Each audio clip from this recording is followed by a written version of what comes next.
We're gonna die.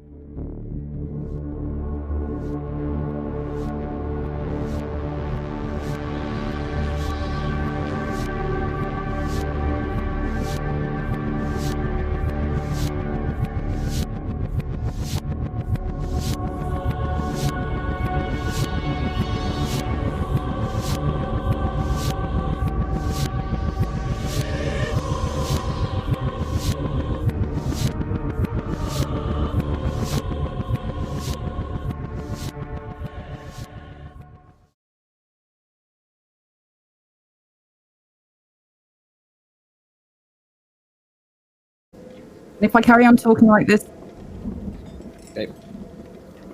And now I'm back. And we're live! Welcome! The insanity has begun here.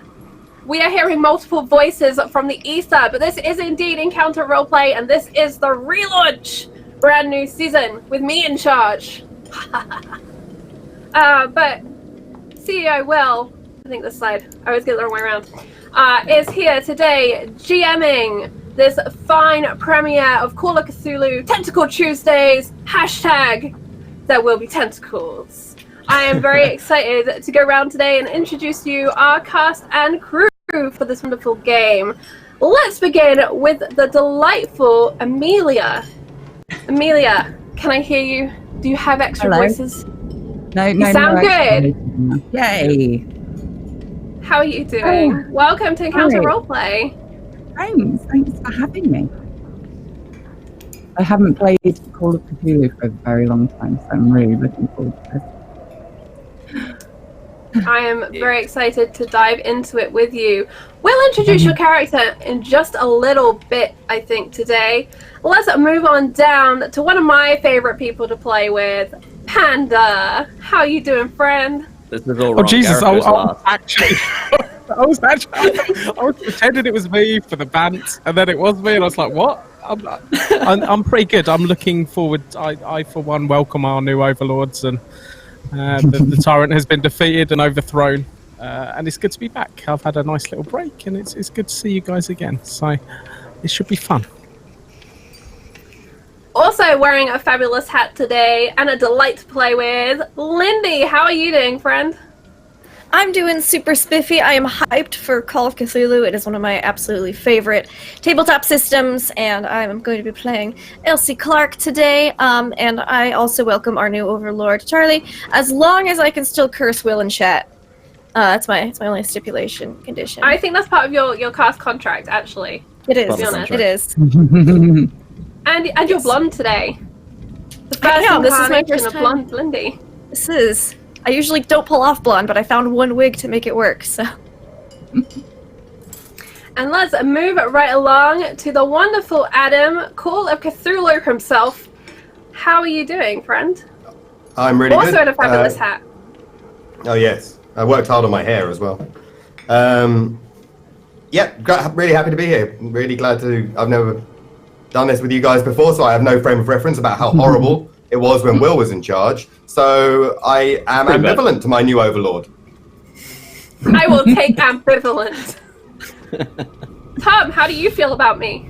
I mean, hi, how are you? You're alright. You know, you're not bad. I mean, it depends on a number of things.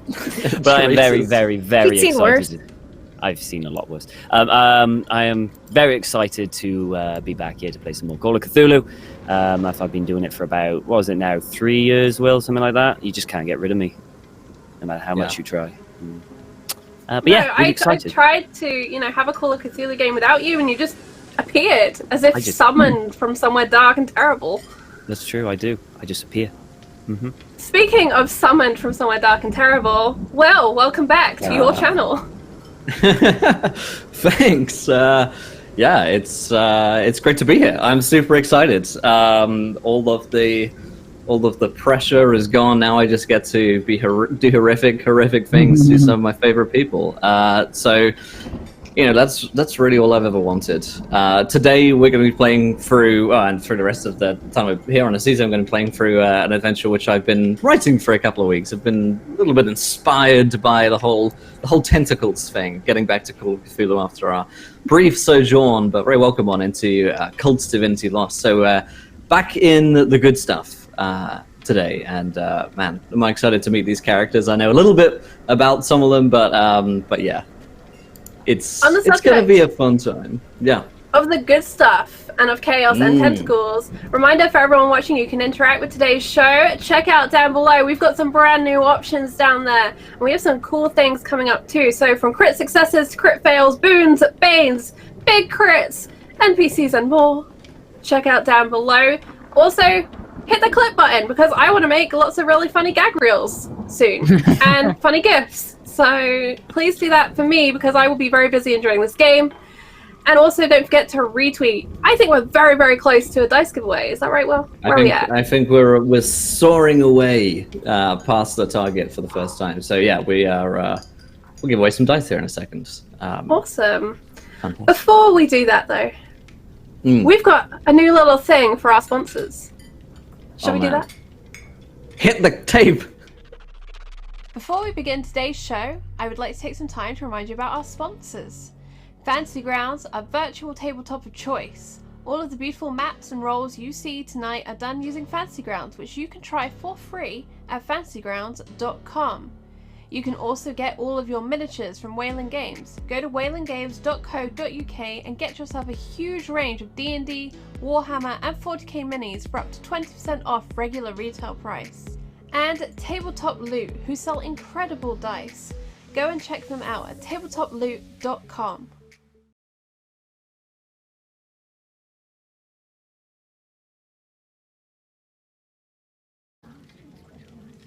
And we're back. All right. Tweet. So yes, make sure you check out Fantasy Grounds, Wayland Games, Tabletop Loot, and all of our killer sponsors here and partners. They really do keep the lights on. And also they make some really cool stuff. And all of the roles you see here, Fantasy Grounds. Because we got it working and we are ready. And everyone knows what buttons to press. Yep. It's the first show of the season. Bear with us. But without further ado, Will, Yes. I give you your show. That side.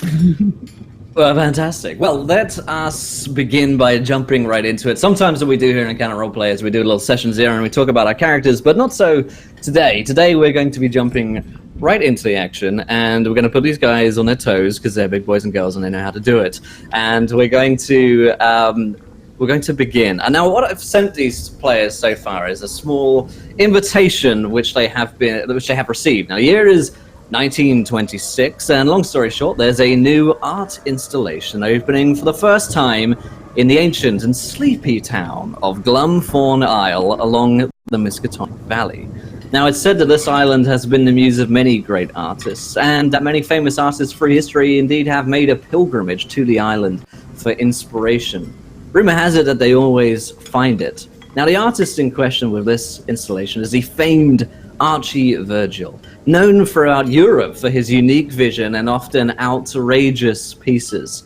In several countries, in fact, his outlandish work is banned, the contents of which are considered too avant-garde, too risky. But for New York socialites, his gallery simply must be seen. The danger of this garish artwork attracts a unique crowd. Now, each one of you have been invited to Visions of the Dark, which is this new installation. And you've had to travel through the Miskatonic Valley to Glumthorn Isle, which is just off the coast. In order to get here, you took a rickety little ferry, and several other people are with you as well as you made the journey across, including the rest of the party, as the ferry only takes one trip per day. You have arrived at a austere and quite striking-looking mansion, and you've entered inside with the rest of the pack of interested art critics, and no doubt a few collectors amongst the midst as well. So whatever the reason is that you've come here, you now find yourself within a room full of socialites, I suppose, full of the kind of people that you would expect to see at an art gallery. Taking one quick look around the room, it's quite a hubbub here, and you most certainly note some of the other characters around, though many of you are yet to meet one another. And just as you're sort of settling into this austere room, and there are servants going around, folks who have, platters and wine, no doubt everyone is quaffing at this point. You see a man step out from the crowd and just tink his glass for a moment. He's a smart man, he's wearing a suit, and perhaps some of you recognize him. There are whispers around the room that this is Martin Randle. Now, the invitation you received was in fact from Martin Randle, who seems to be running some of the affairs for Mr. Virgil. He steps up and says, "Ladies and gentlemen, please be seated and get yourself a beverage with which to toast. For today we are here to celebrate. Before you lay some of the most intriguing, mysterious, and, dare I say, dangerous pieces of art ever to grace this planet.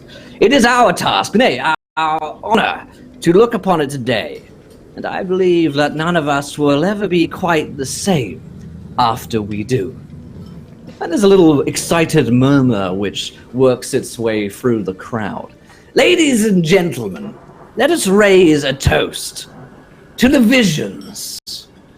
As everyone raises a glass, you see that there's a door behind Mr. Randle, which is opened by a waiter, and it leads into a long corridor beyond, and you can just make out a dark room beyond that. And he gestures with his arm and says, "Now, if you'd like to accompany me through to the main gallery, we'll begin in around 10 minutes or so, but please make yourselves at home here, and, we'll see you in a few moments. Mr. Virgil is inside."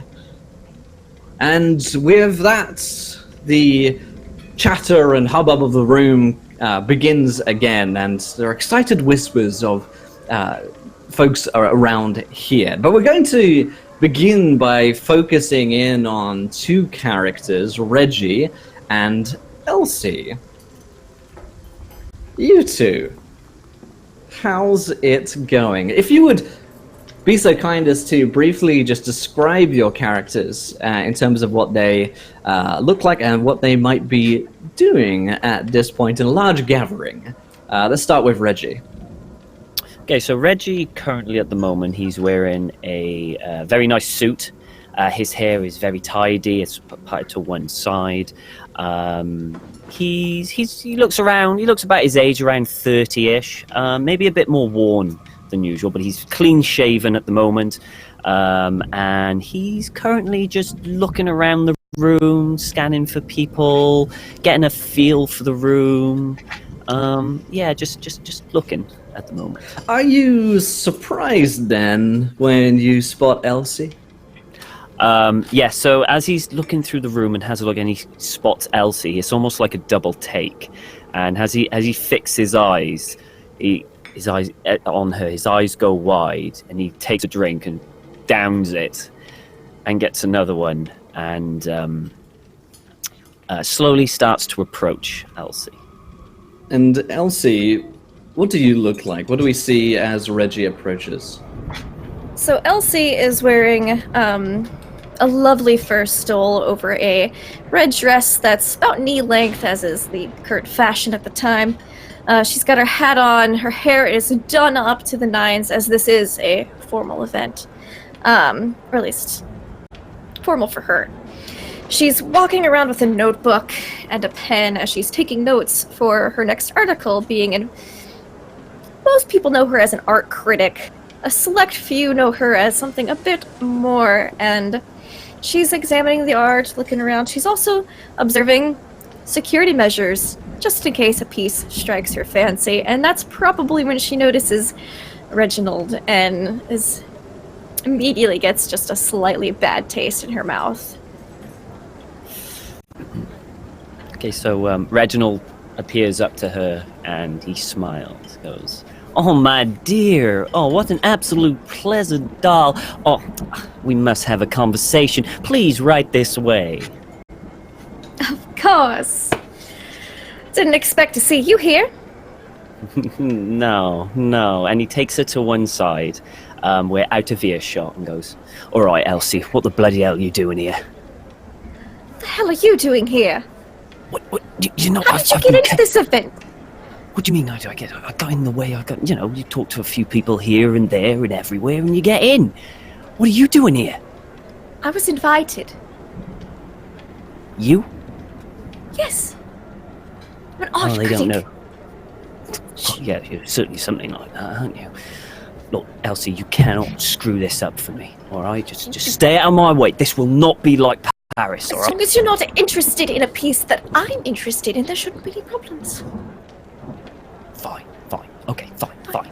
It won't be like Paris, but as long as you don't make it like Venice. That was a mistake, all right? I said sorry. Fine. Fine. Absolutely lovely talking to you. Of course, he'll pleasure. Head off and get another drink. Okay, as this brief little exchange happens, you manage to, Reggie, you're doing a once-over of the room, I suppose, and no doubt Elsie's already performed this little check to see who's who.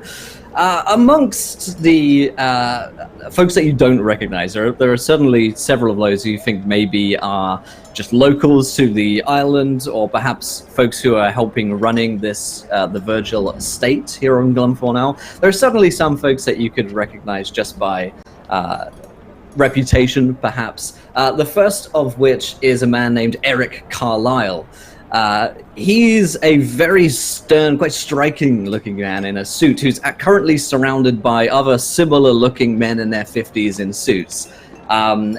He has something of a reputation. He's a lawyer who seems to, you two would know, be very fond on cracking down on art theft.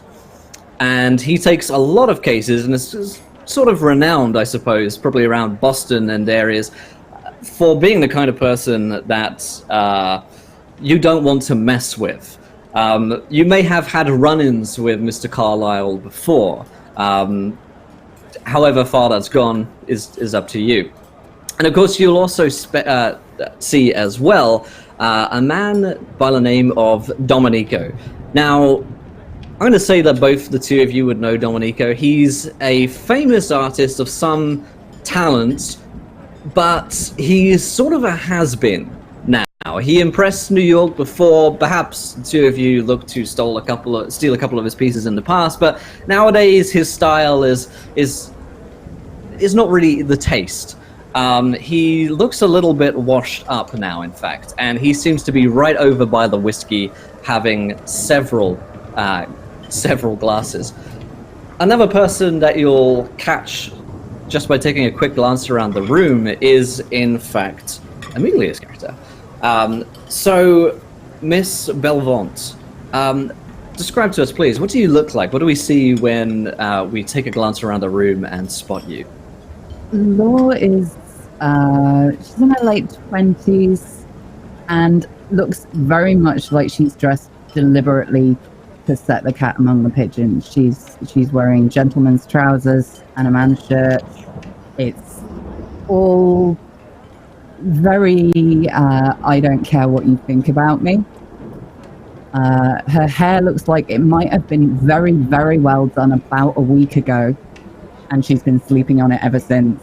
Everything about her just has an air of, I have nobody to impress in this room.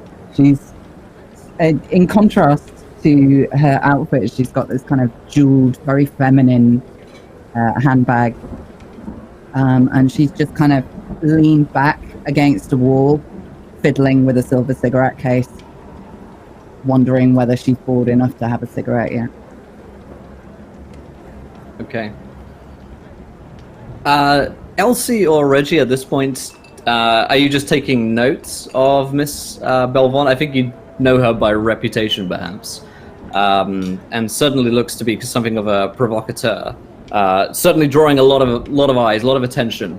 Some of which looks to be the kind of attention that you want, and some of which looks like more sort of disapproving looks, Reggie- perhaps due to the attire.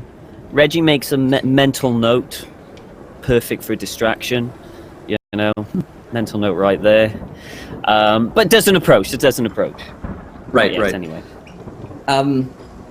Well, Miss Belvant, you will notice that you're well aware that you're getting plenty of looks around here, and someone, in fact, seems brave enough to approach you after a time. It's a nervous, quite ferrety-looking man, probably in his 60s or so. He's wearing a patched suit, which looks like he probably got it out of a drawer from 30 years ago. And carries himself with a nervous disposition, often sort of dabbing at his brow with a handkerchief. He says, "Excuse me, are you Miss Belvant?" Yes. Oh, what a pleasure to meet you. I think I've heard about you. I might have read about you in the papers, perhaps. Oh, God, you're not a fan, are you? Oh, am I a fan? No. No. Well, No, it's the I suppose I. Cannot say a fan. No taste. Well, I am Dr. Ellis Stote. It's a pleasure to meet you. And he extends Thank a you. sweaty hand. Yeah, I take it and Yeah. shake. Fantastic. Looking Is up this and your- down. Yeah, Kinda he Curious. doesn't look like he has a lot of money. It's okay, the drinks are free, Yes, Kind of quite. open the cigarette case and offer him one. Thank you. Don't mind if I do. So, is this your first time to the island? Yes, just time to this one. It's, interesting crowd. Yes. Everyone who's someone is here. Though I have to admit, we've not had this many newcomers to the island for about 100 years. Sounds interesting. Any reason? Not really, I'm afraid. The island is very, very boring. Not much happens here, in fact. But now that there are people here, perhaps we will have more settlers. I don't know. There's a handful of people that live here, really. But of course, you come to see the artwork. Of course. I wouldn't be too eager to encourage a large number of people to come here. Sort of Yes. people these events attract not entirely the kind you want to associate with. Yes.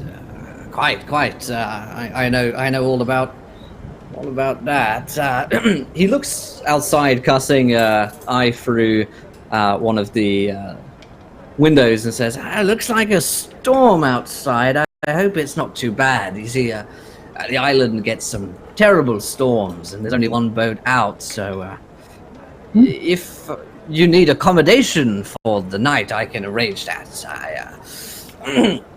Accommodation? Yes. In case you need Anything to for us to stay do? overnight.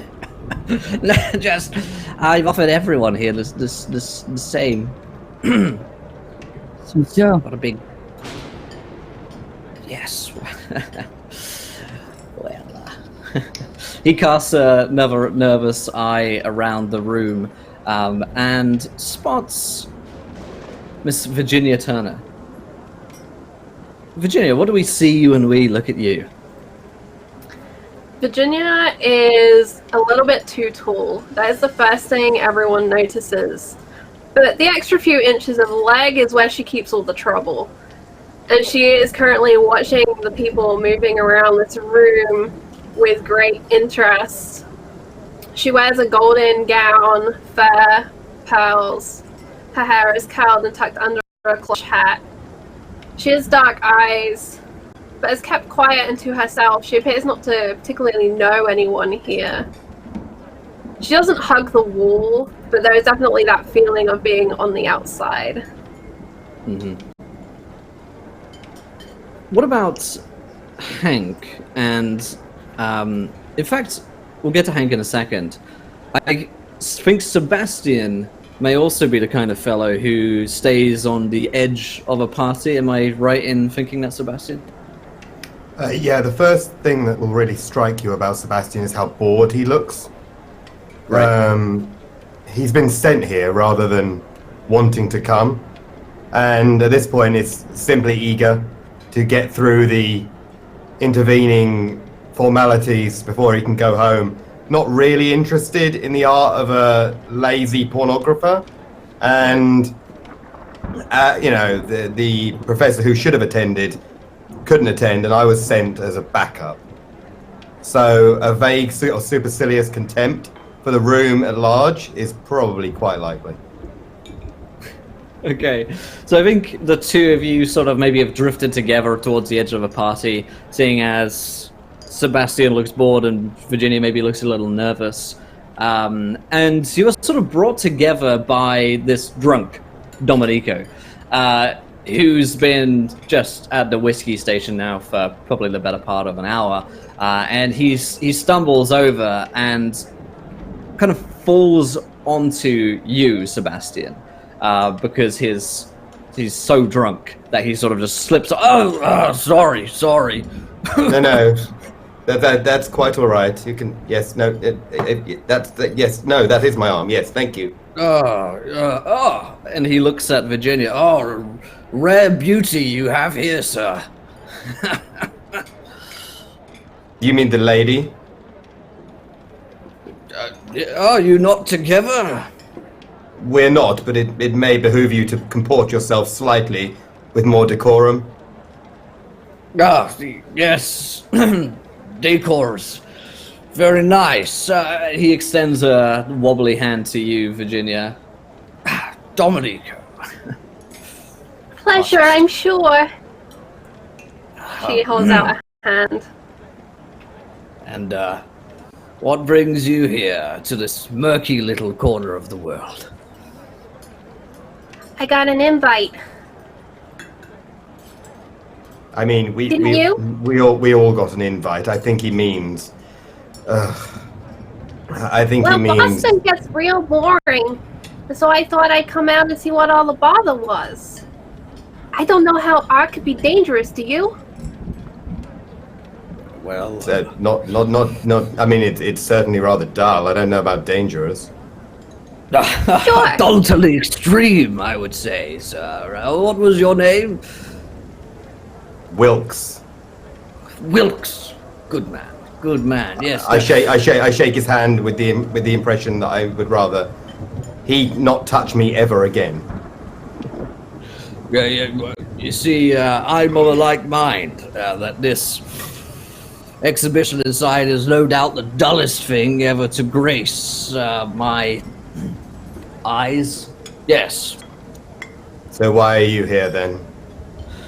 Well, it behooves one to see out the competition, you know?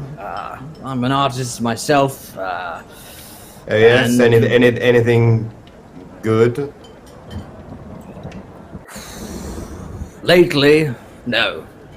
Ever? I have. Some would say. I would not be amongst those. You've been shown in one of the greater galleries? Yes, so I've done New York. I mean, when I was younger, but now it's all this nonsense. Oh, I love New York. My lawyer's from New York. Really?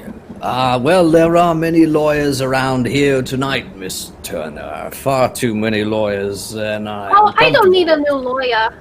My lawyer did a good job getting me off. I mean, I was innocent, so it shouldn't be that hard, but... Off what? Perhaps I should be your lawyer. No, I don't need a lawyer. Right. Oh, they got real certain that I killed my husband, but I wasn't even there. I don't don't know why Why they were did so they bothered think about you- him dead. They didn't care about him alive. I didn't Why care did they about think him you alive. killed your husband? They didn't have anyone else to blame.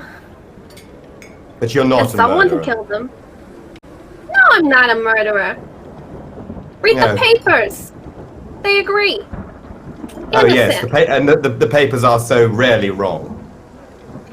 Well, you know, you give them an inch and they run 4 miles. Yes, it must have been a terrible scandal for you. So you've come to get away then? Well, it's good because no one reads the news here. Not from the mainland, at least, so I doubt many will know your tale here, Miss Turner. Oh. Well, I guess that means it's lots of people for me to tell, huh? Why would you want to tell them your tale if you were accused of being a murderer of your spouse? Because it's about the most interesting thing about me. Oh, what a terrible indictment of you. No, I wasn't indicted. Never charged. See. Well, I'll help point out a few of the who's around here, shall I? Seeing as I'm something of an aficionado of the sort. Well, young Archie Virgil is probably inside in that awful exhibition of his masturbating to whatever piece of artwork he's recently created. How As droll. for the others, well, his father, Archibald Sr., is no doubt lurking around here somewhere, the old crow. You've already met Mr. Randle, the family estates agent, who handles everything. There is Mr. Carlyle, magistrate. Awful fellow. I wouldn't go near him. He's not very friendly at all. There by Miss Belvon, no doubt you've read about her, if you know anyone who's anyone. Miss Belvon? Is... yes, quite the provocateur. The lady dressed as a gentleman over there. Yes. Next to the Weasley-looking man, appropriately named Mr. Stoat, a doctor. He's a doctor here on the island, I hear. But, Oh yes, an seems very academic? nervous. Or a medical man? I believe he is the chief physician here on the island. But it's only old people dying in their sleep, so I doubt he gets much work. And, well, I'm not sure who those two are. And this is around the time that Reggie and Elsie are having their little conversation. They seem rather together. unhappy to see each other. Yeah. Do you think they're attempting to hide the fact that they're arguing? Or... I can't see any deceit there. Perhaps they are husband and wife. No, perhaps. And then we see Hank. Who's this fellow here? Sir, I have yet to meet you, Domenico. And he strides into you, and you get his potent whiskey breath. Hey there, Hank Padden reaches out a hand and shakes his hand. Hank looks like the most out of place man at an art gallery. He's staring at things on the wall, trying to work out whether they're art or not. He looks completely lost here. Are you a servant? No, I'm here to look at the art. You were invited? Well, there was this thing. My wife, my ex-wife, she loved art, and we got divorced, and I kind of came here as a big fuck you.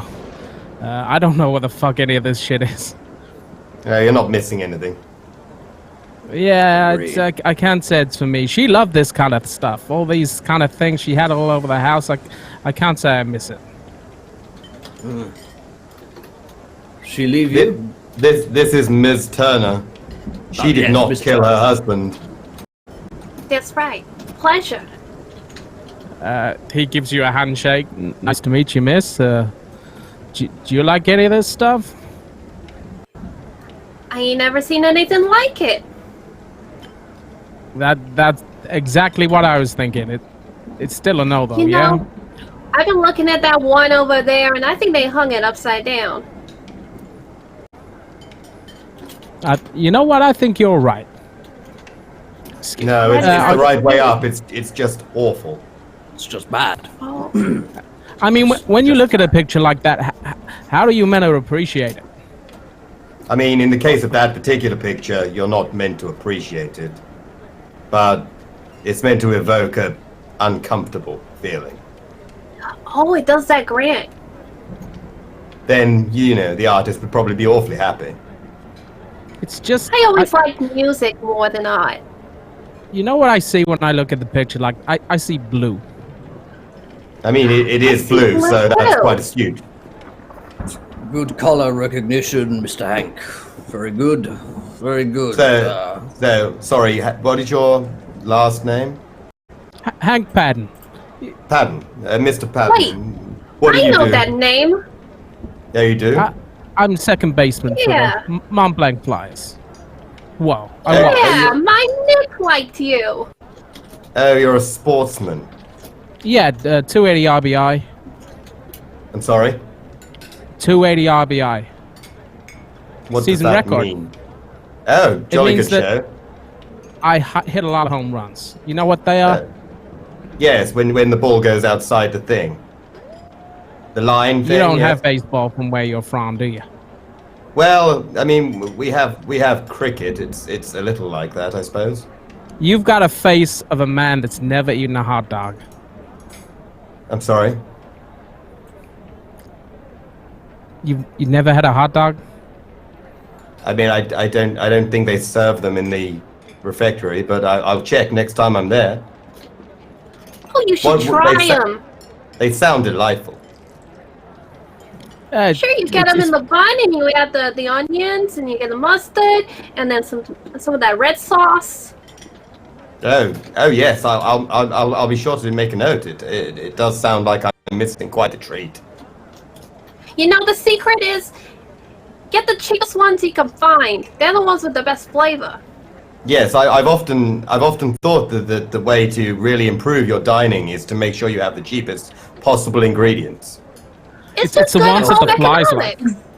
Well If the said. flies like it, that means they're the tasty ones. Oh, well, and if it's true of garbage, it must be true of food. I mean, cut the sass, okay? You're the exact kind of person that I was worried I'd run into. You, miss. You're a breath of fresh air. It is Miss, right? Miss. Thank you, Mr. Oh. Patton. What do you think of this one? I see green over here. Oh, let's go take a closer look. I'm kind of smiling at this man, like I've pulled her away from him, like I've just like in a sleazy bar, like I've won one over. And, See you later, pal. I'm blank faced in the utter ambivalence and vague happiness that he's taking her away from me. So we both feel like we've won. Yeah, we're You know, both funny winning. kind of man. This engagement. Right? So as the group of you have all begun to mingle and intermingle with one another, you do notice that the room is getting progressively quieter because more people are sort of funneling through into the corridor down into the gallery.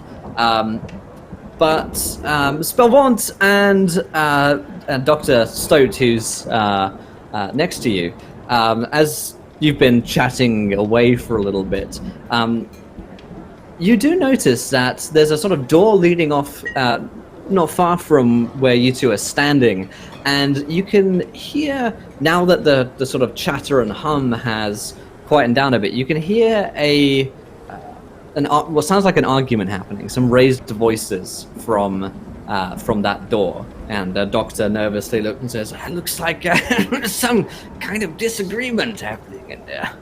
Oh dear." Isn't there always? Yes. I wonder what's happening. And he begins to sort of head towards the door, and he sort of like begins to cock an ear to have a listen. it's Mr. Archibald Sr. Come on.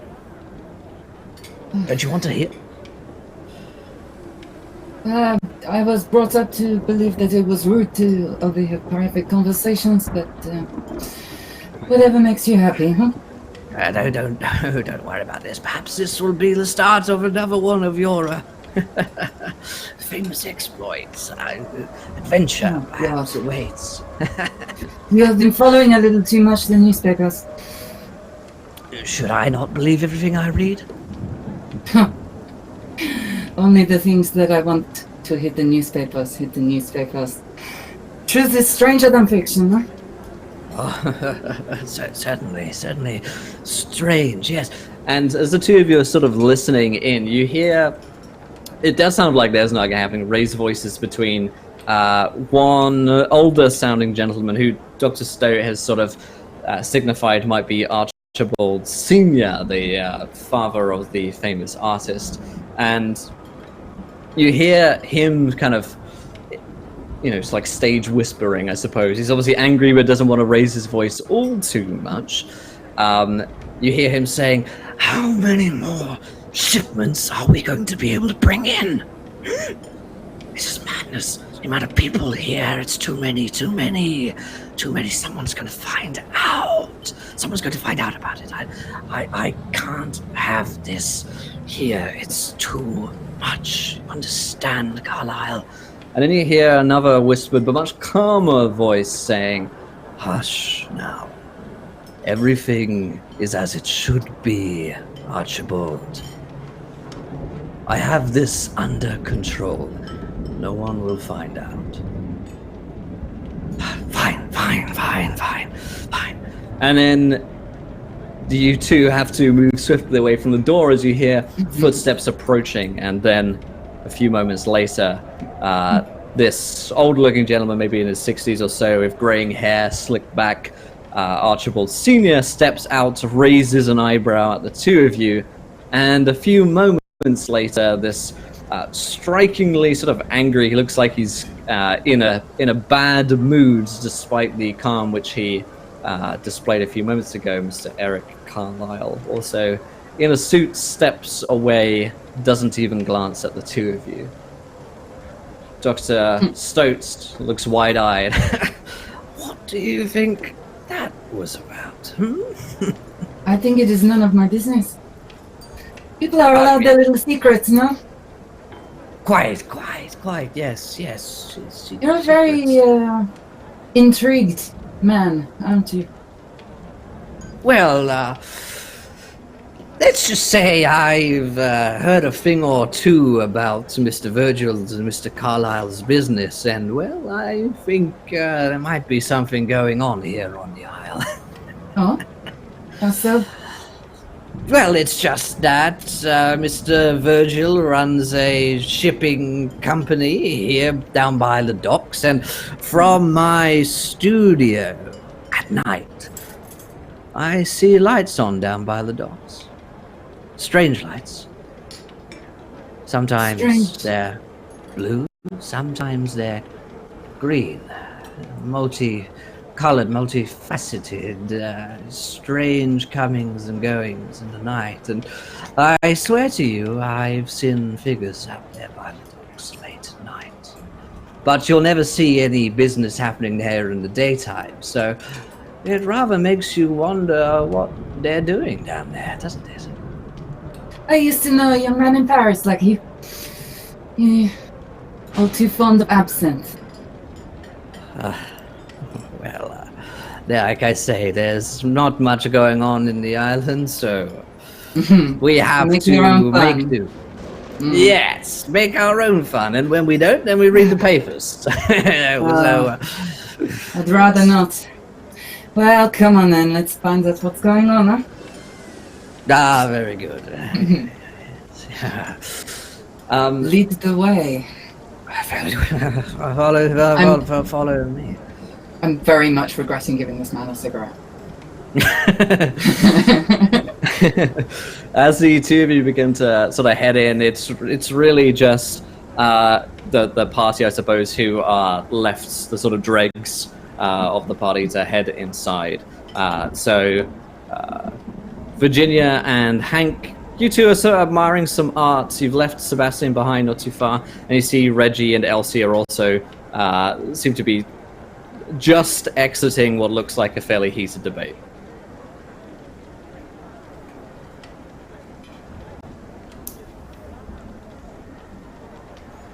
So, are we actually going into the gallery yet? As into the place where the artist looks like is? the rest of the party are, the rest of the, folks who have come here to see the art, looks like they're sort of drifting in there, but there's a couple of people left around, really just the investigators that we see here at this point, and Dr. Stope and Dominique.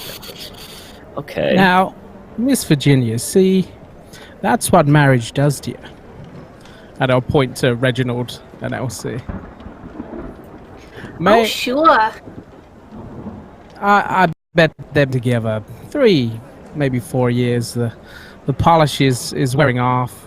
Maybe she's got a sports trainer that she sees every week and says there's nothing going on, and he looks down at his kind of finger with an obvious space where a wedding ring is, and then maybe there is something going on. Maybe he's just found out, and maybe he's a little bit upset about it.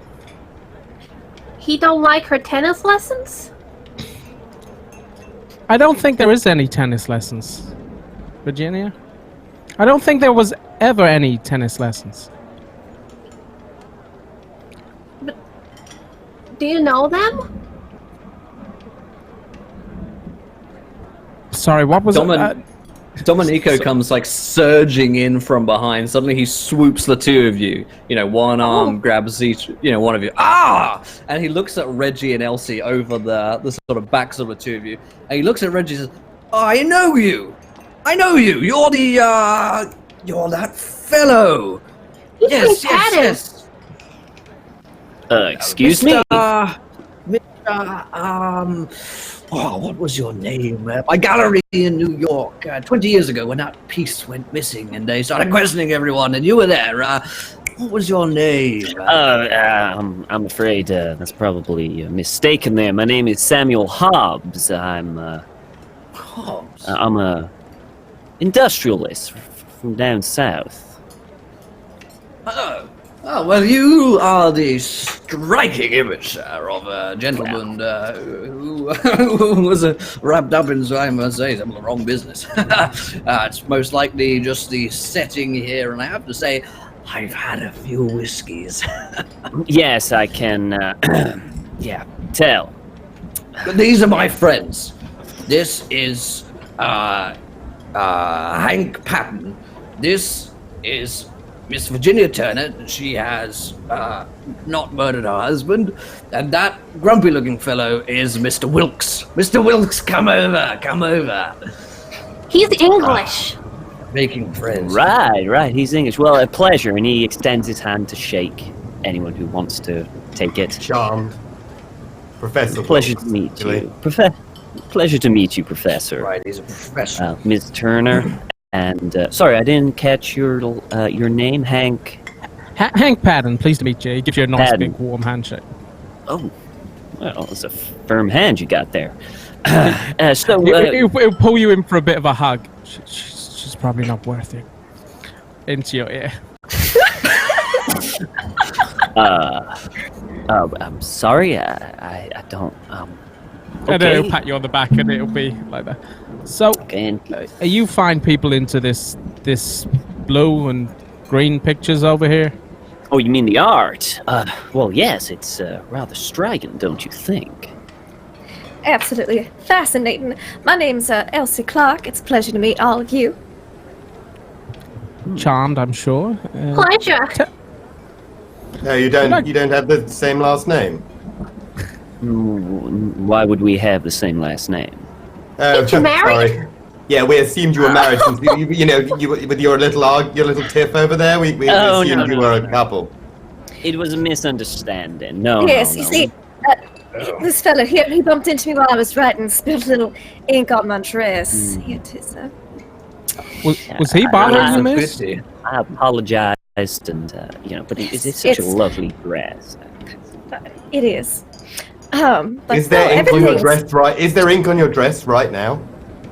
I'm sure there is, probably from her just kind of like getting a little too close to some of the art, like, and having it like not fully dried on her notebook. So there's probably like a smudge, but it's nothing like huge.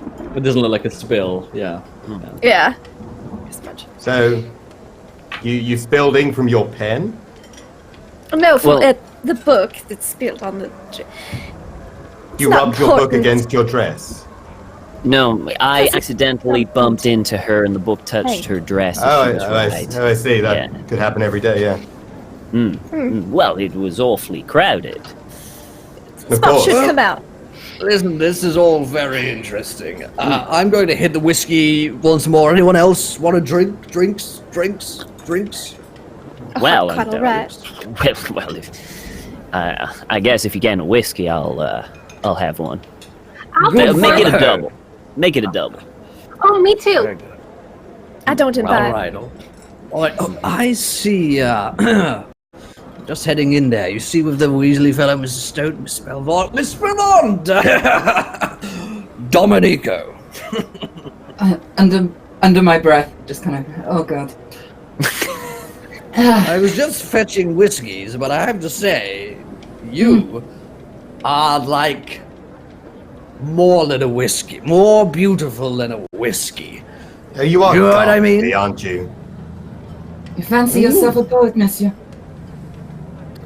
I wanted to introduce you to my friends. These are some of my best friends in the world who have come here to see some of my artwork. They're patrons of mine. This is Miss Turner. Miss Turner didn't kill her husband.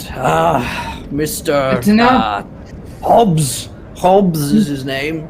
Looks like a fellow who stole some art of mine. Mr. Wilkes, professor. He's a professional. A professional what? A professor. Oh. Professor.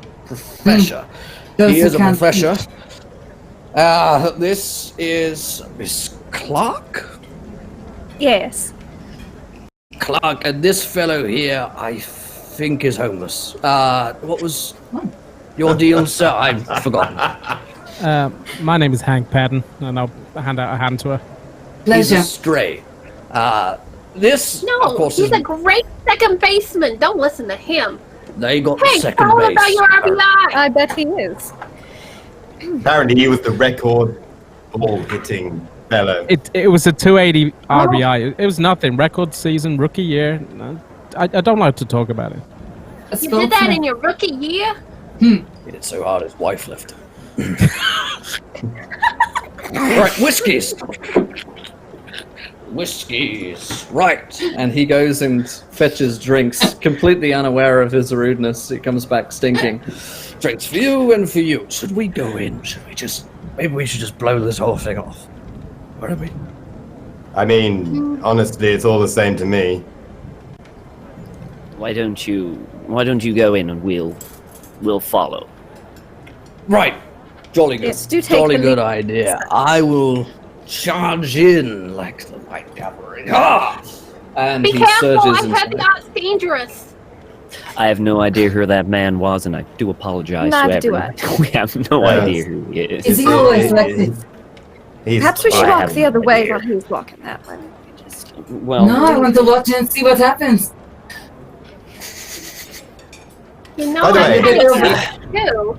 Incredibly interesting sartorial choice for an evening.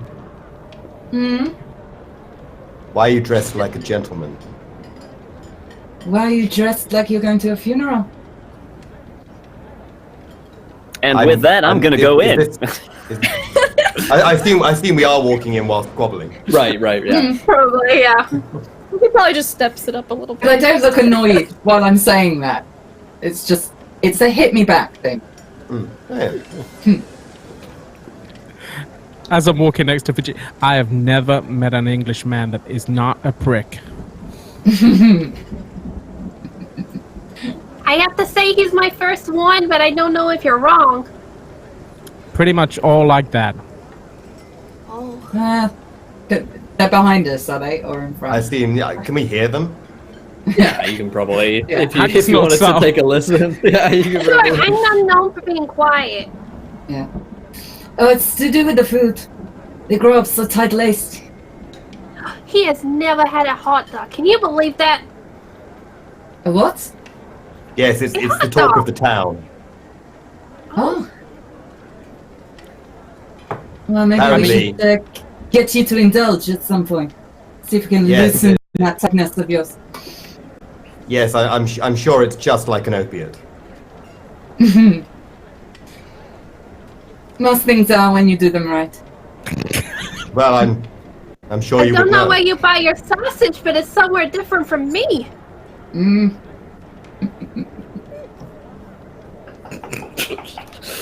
All right then. So as you head Where's the inside- fucking mute button again? Hold on. As you head inside to the gallery proper, it is here that you see the rest of the assembled sort of notables that you spotted throughout, and you also notice that outside the storm certainly looks like it's getting a whole lot worse. It's really sort of battering against the windows now. The rain is falling quite heavily, and it's giving that sort of tin tin tin sound against the glass. There are several sort of slightly concerned looks out the window. People are sort of wait to start to like batten up the the hatches, and you see inside what is the real gallery display. Sort of outside, I guess, was more like family portraits and artwork, some little pieces, not really the display, the exhibition that was on show today. This is set to be a lot more exciting. And as you come into this room, you realize how dark it is inside. You can hear and feel everyone else around you. You can get a sense of how big the room is, but there are really only a few candles lit in this room, which gives it that sort of church-like cathedral sort of vibe, and the smell of incense covering something slightly not so nice, something sort of foul. Sort of assaults your nostrils. It's that sort of covering of a bad scent with something incredibly strong and pungent, rather than actually eliminating that sort of odor. It sets you a little bit on edge walking into this room. It's a little spooky. But, of course, this is all the drama of artists nowadays. Any of you who have attended these sorts of things, it's very much this case where they try and sort of make it a little bit dramatic. And at the center of the room, you see a young man who's got his sleeves rolled up and probably looks like the messiest dressed person here, maybe aside from Pat, who doesn't look like he's sort of dressed for the occasion. He's got a shirt which is hanging out, sleeves rolled up, cigarette in mouth, a drink in one hand, but he doesn't look drunk. He's standing in front of several canvases which are currently covered, and it's only this little candle light which really illuminates him. And everyone, all eyes are on this man. You would know him to be the famous, now infamous in fact, and controversial artist Archie Virgil Jr. As you step in, he says, a little nervously, hello, everyone, and thank you for coming here today to see my pieces. I call this Visions from the Dark. Set of collections, I suppose, of thoughts that I've had while here on the Isle. As many of you know, I've traveled far and wide, across the oceans, and now I've returned here to show you, I suppose, some of my thoughts. I hope to provoke, I hope to perhaps scare, I hope to discuss some. I expect each of you will find something different about this, and when you all go home and write in all of your magazines and newspapers, I hope that you will at least remember the pieces, because that is the most important thing, is it not? That art is remembered. he looks over, and you see a glance between him and his father, the elderly chap in the 60s or so, suit, grey, slick back hair, and he's, I'm out of time, it would seem. So take a look around, enjoy, and good luck. And there is a sort of smattering of applause from everyone around this very nervous-looking Mr. Virgil, and you see that quickly the servants here of the house begin to unveil the canvases and take off the dusty covers from them. And immediately, as you take a look at any one of the pieces of art which are unfurled at the same time, there is a sort of gasp in the room. There is that moment of sudden sort of shock, whether it's from people who are there to be scared, you know what I mean? People who are like, oh my god, it's art! Or those who perhaps are genuinely taken aback for a moment. There is a low sort of current of excitement and energy which works its way around the room, all of which seems to be completely unfathomable to Domenico, who at this point looks like he could be ready to pass out. You take a look at one of the pieces before you, and the interesting thing is that each of you see something quite different. What you're looking at, broadly speaking, is a picture, a painting, an oil painting of the ocean. And what you think you're looking at in these stretched canvases with paintings that look like they've been sort of battered into existence, that look like they've been formed and almost attacked, it looks like, by a crazed mind, someone who's not quite fully hinged. You look at these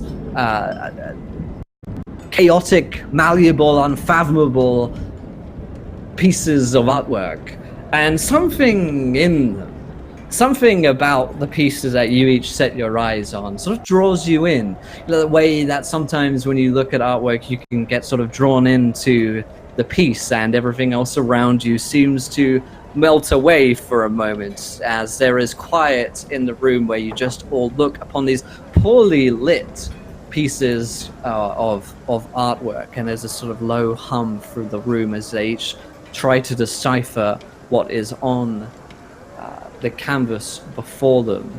And something which is also strange about the pieces is that you swear that you look at one and then move your eye to go and look at another, and then when you cast your eye back to the original portrait, it looks so it's just changed ever so slightly. Where there was a lighthouse with no light on, there is now a light on.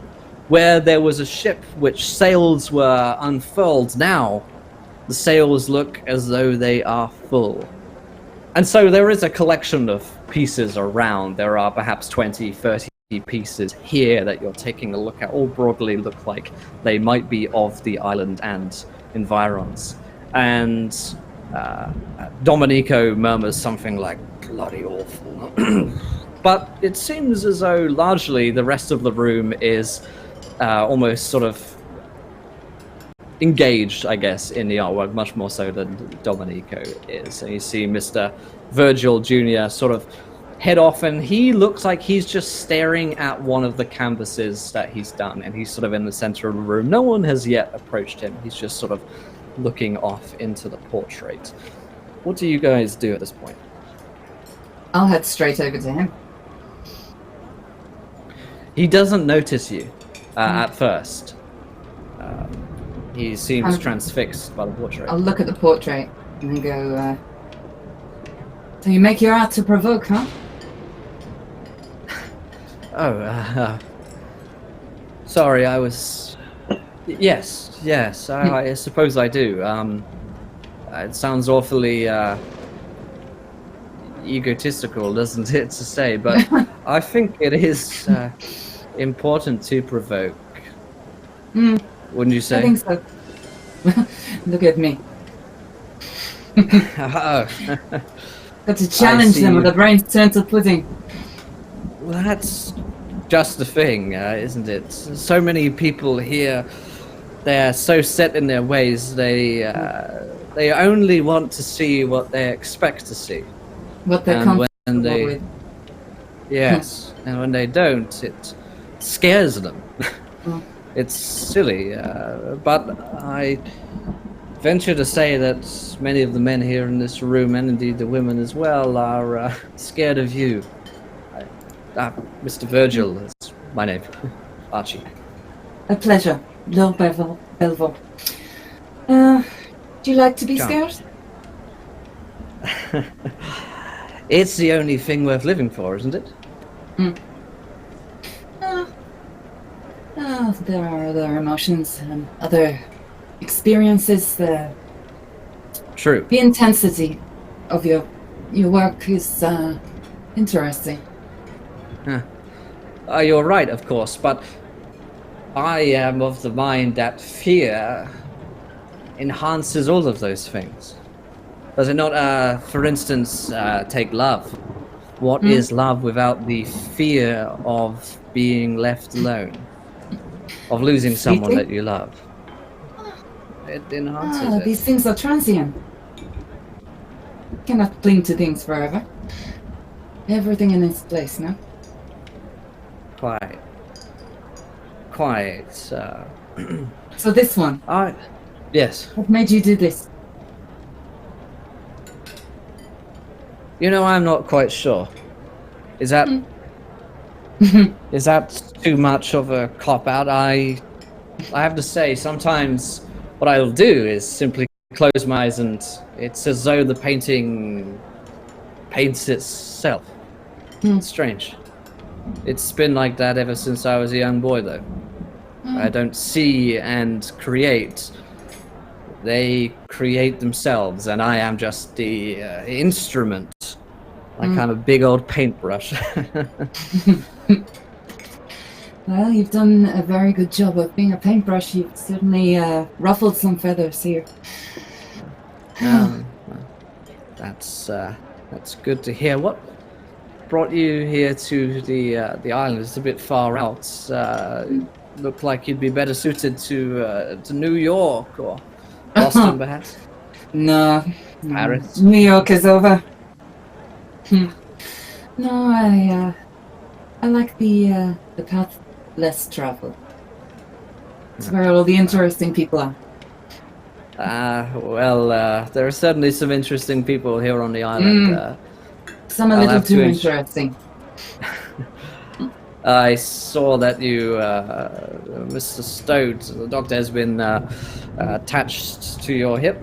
He's Yes. an interesting fellow. Yes, do you know him? As much as one can, he keeps to himself most of the time in his little office up on the hill. No one I really think ever that's sees probably it. for the best.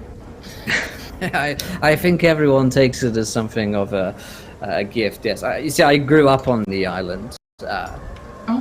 Later, I left, but now I'm back. So I grew up with most of these people here. But Oh, so tell me about them.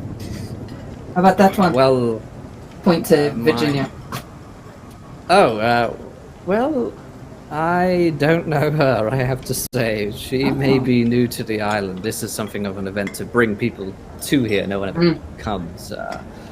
But if I'm not mistaken, she might have been in the newspapers for murdering her husband or not murdering her husband. I hope whichever way he deserved it. Yes. Well, you see, my father runs the island, mostly. Runs it. Archibald Sr. Well, there's not much business on the island, and the businesses that are here, my father largely owns them. He runs a warehouse, shipping, exports, etc., etc. All very boring. There's a hostel here. He's in business with Mr. Carlyle, the gentleman next to him. Oh, yes, I've seen him. Yes, I'm So- afraid he's an awful bore, but my father insists that he's here at all times in case we need, I don't know, assistance. I can't imagine what we'd need him for. Most wealthy people are dreadfully boring. It's That's good to something hear. of a curse growing up with a lot of money and not a lot of avenues for exploration. I'm sure you can sympathize. Certainly I can. And you came here alone? Are those fellows with you? Well, no. No, just met them. It's what I do, I collect people. Oh. We should see if I keep them. Well, I have to say, I have heard of some of your adventures, and well, they sound like a lot of fun. Tip of the iceberg. Titanic's got nothing on me. Well, why don't you introduce me to the rest of your friends? I'd love to see what interesting people you've collected. I'll be honest, I do not know any of their names, so how about we introduce you? And they will tell you the names and then I know them. That sounds good enough, yes. Come then. I'll walk him back over to the group. Welcome everyone. Well, you probably know who I am. Archie, you please call me later. Archie. Say, mister, Extend I've been the trying to figure this one out. Is it a butterfly?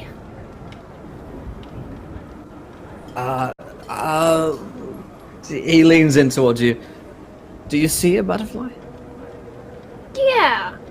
My brother liked to pull off their wings. And have you ever pulled the wings of a butterfly? Or did you just watch your No. brother? He'd come in and he'd leave him on my pillow. Tell me it was fairies he'd been killing. Well, I like him. Miss Turner, then a butterfly it is. If it's a butterfly you see. Do you think butterflies scream? Like in a real tiny little voice that we can't hear? I think everything screams. Yeah, I get that. Or at least Reggie's it gonna go wants get to. another drink. He needs another drink from this. Yeah, you're getting sort of the vibe that maybe Archie's trying very hard to look like he's not trying very hard, sort of art person. But he does seem to be genuinely sort of, when he speaks to you, he does seem to be very wrapped up in you, whoever he's addressing. He makes a lot of probably uncomfortable amounts of eye contact and leans in quite heavily. Perhaps it's the alcohol, perhaps that he's just a sort of odd person. He says, you're all very interesting. You see, here's the awkward thing. This is my exhibition, but my father's the one who's invited everyone here, and Mr. Randle, our family lawyer. So basically, what happened is they invited people who they thought would be interested. Unfortunately, I don't get out so much. I've been on the island for a better part of a year doing this collection, so I don't know who you all are. I'm sure you're all wonderful people. So, Well, I'm Miss Elsie Clark. It's a pleasure to meet you. I do art critic reviews in some of the papers. Miss Clark. It's a pleasure. Might I ask Pleasure. what you think of the collection? Absolutely magnificent. Would you mind telling me some of your inspiration for these pieces? Sure. Well, the island itself this is where I grew up, and I have to say it's always had a lasting effect on me. It's something about it. You'll have to see it in the daytime. I do. I wish for all of you to stay. By the looks of the storm outside, and he looks as there's another sort of rumble of thunder. It looks as though getting back off the island tonight isn't going to be particularly easy. So, you have to see the island in the day. It's strangely beautiful, I have to say. There's something ephemeral, something transient about the island. Every time you look at it, it's slightly different. It's fascinating. Indeed. I surely look forward to seeing it then. Well, of course. And he extends a hand to Sebastian. How might you do Wilkes, this, the invitation came to Professor Drake. I was sent in his stead. He's not well, I'm afraid. Oh, well, I'm sorry to hear that, but I also can't I'm say sure I know he'll who that is. soldier on. Right. Well, I believe you're the father, the invitee. yes. I've been likes sent to by the have- Miskatonic in his stead. Oh. And do you study art?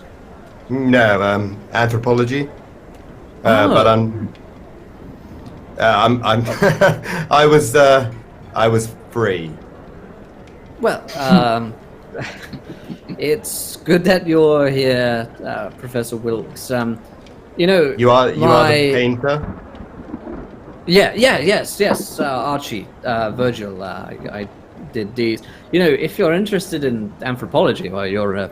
It sounds like an authority on the matter. You ought to speak with my father. He's a collector of various different pieces. I know this is literally the first time in the entire evening I've looked like anything other than I'd quite happily just leave. Oh, he is. Oh, Yes. does he have them here?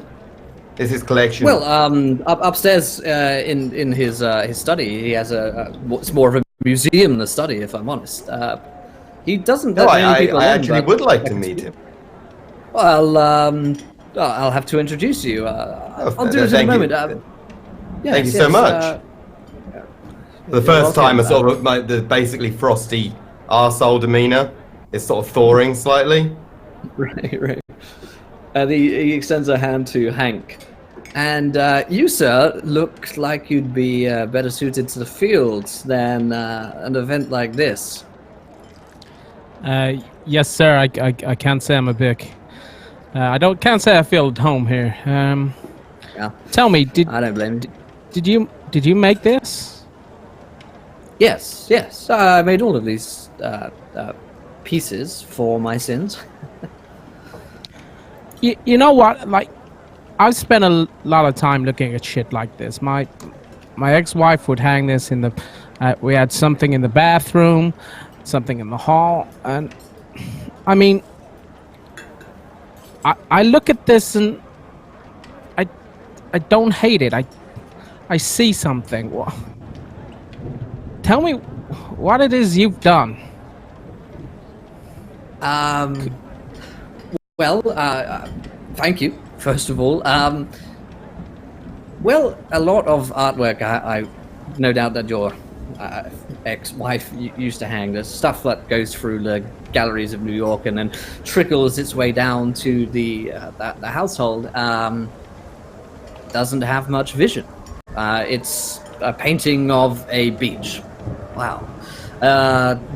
Painting of even a ship, and I have some ships here myself, but what I don't try to do is paint something, if that makes sense, Mr. Patton. I'm not trying to... Not a It's, single word of that made sense. Well, how do I put this in layman's terms? I just close my eyes and see what is on the canvas afterwards. Sometimes it's good, sometimes, most of the time, it's awful, but some of these pieces here I think are all right. Hey, you They know, turn if out that's okay. all you gotta do to paint, I could be a painter. I have no doubt that you could, Miss Turner. Yes, I think everyone is a painter, really. Or at least an artist in some way. But that's like saying you are. that everybody is a musician. Everybody can well, they sing, are. just some of them not so well. I can sing. Many of them very badly, yes. I'm sure you can. And I took and how lessons much and everything. how much would something like this set someone back? Oh, well, if you're looking to buy, Mr. Patton, then you'd have to speak to Mr. Randle,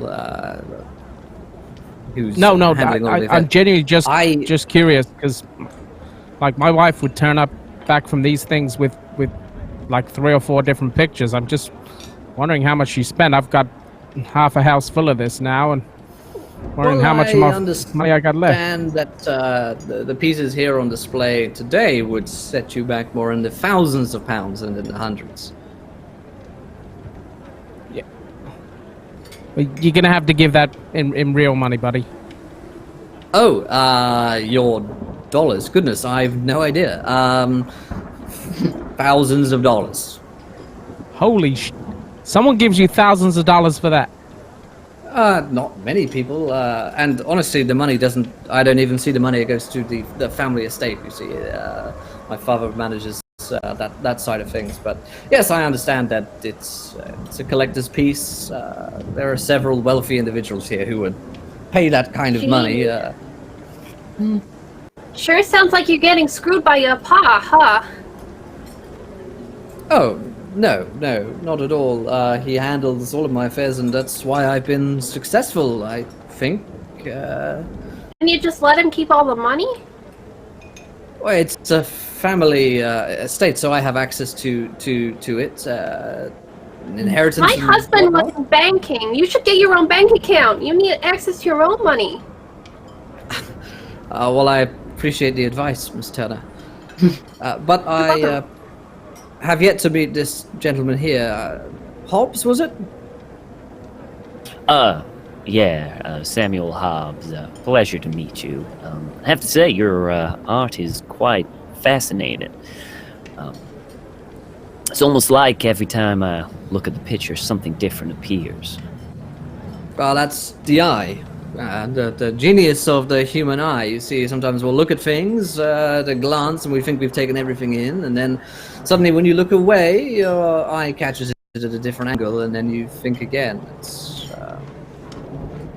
So, I mean, I've been around the place. I've seen a few art installations here and there, and not many capture what you've done. So I imagine these are quite rare, unique. It did take me several years to put all of these pieces Several together. years. Oh my word.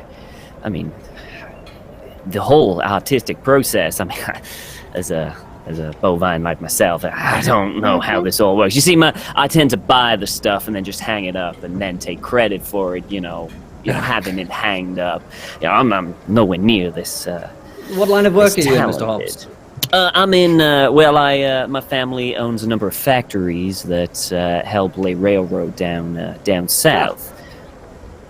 Yeah, we made a tidy sum of money. So I might be looking to spend a few here and there. Depending on which one catches my eye. Well, it's up to you, Mr. Hobbs. I'm no salesman. You should speak to Mr. Randle again if you're looking to purchase anything. But I promised Mr. Wilkes, Professor Wilkes, that I had introduced him to my father. So Yes. you'll have to excuse us. Enjoy. Yeah, thank you very much. Congratulations. Thank you. And he heads with Mr. Wilkes over to the sort of cadre of old men in expensive-looking suits with grey hair. And this particularly sort of hawkish-looking fellow, and much taller than him, is Archibald Virgil Sr.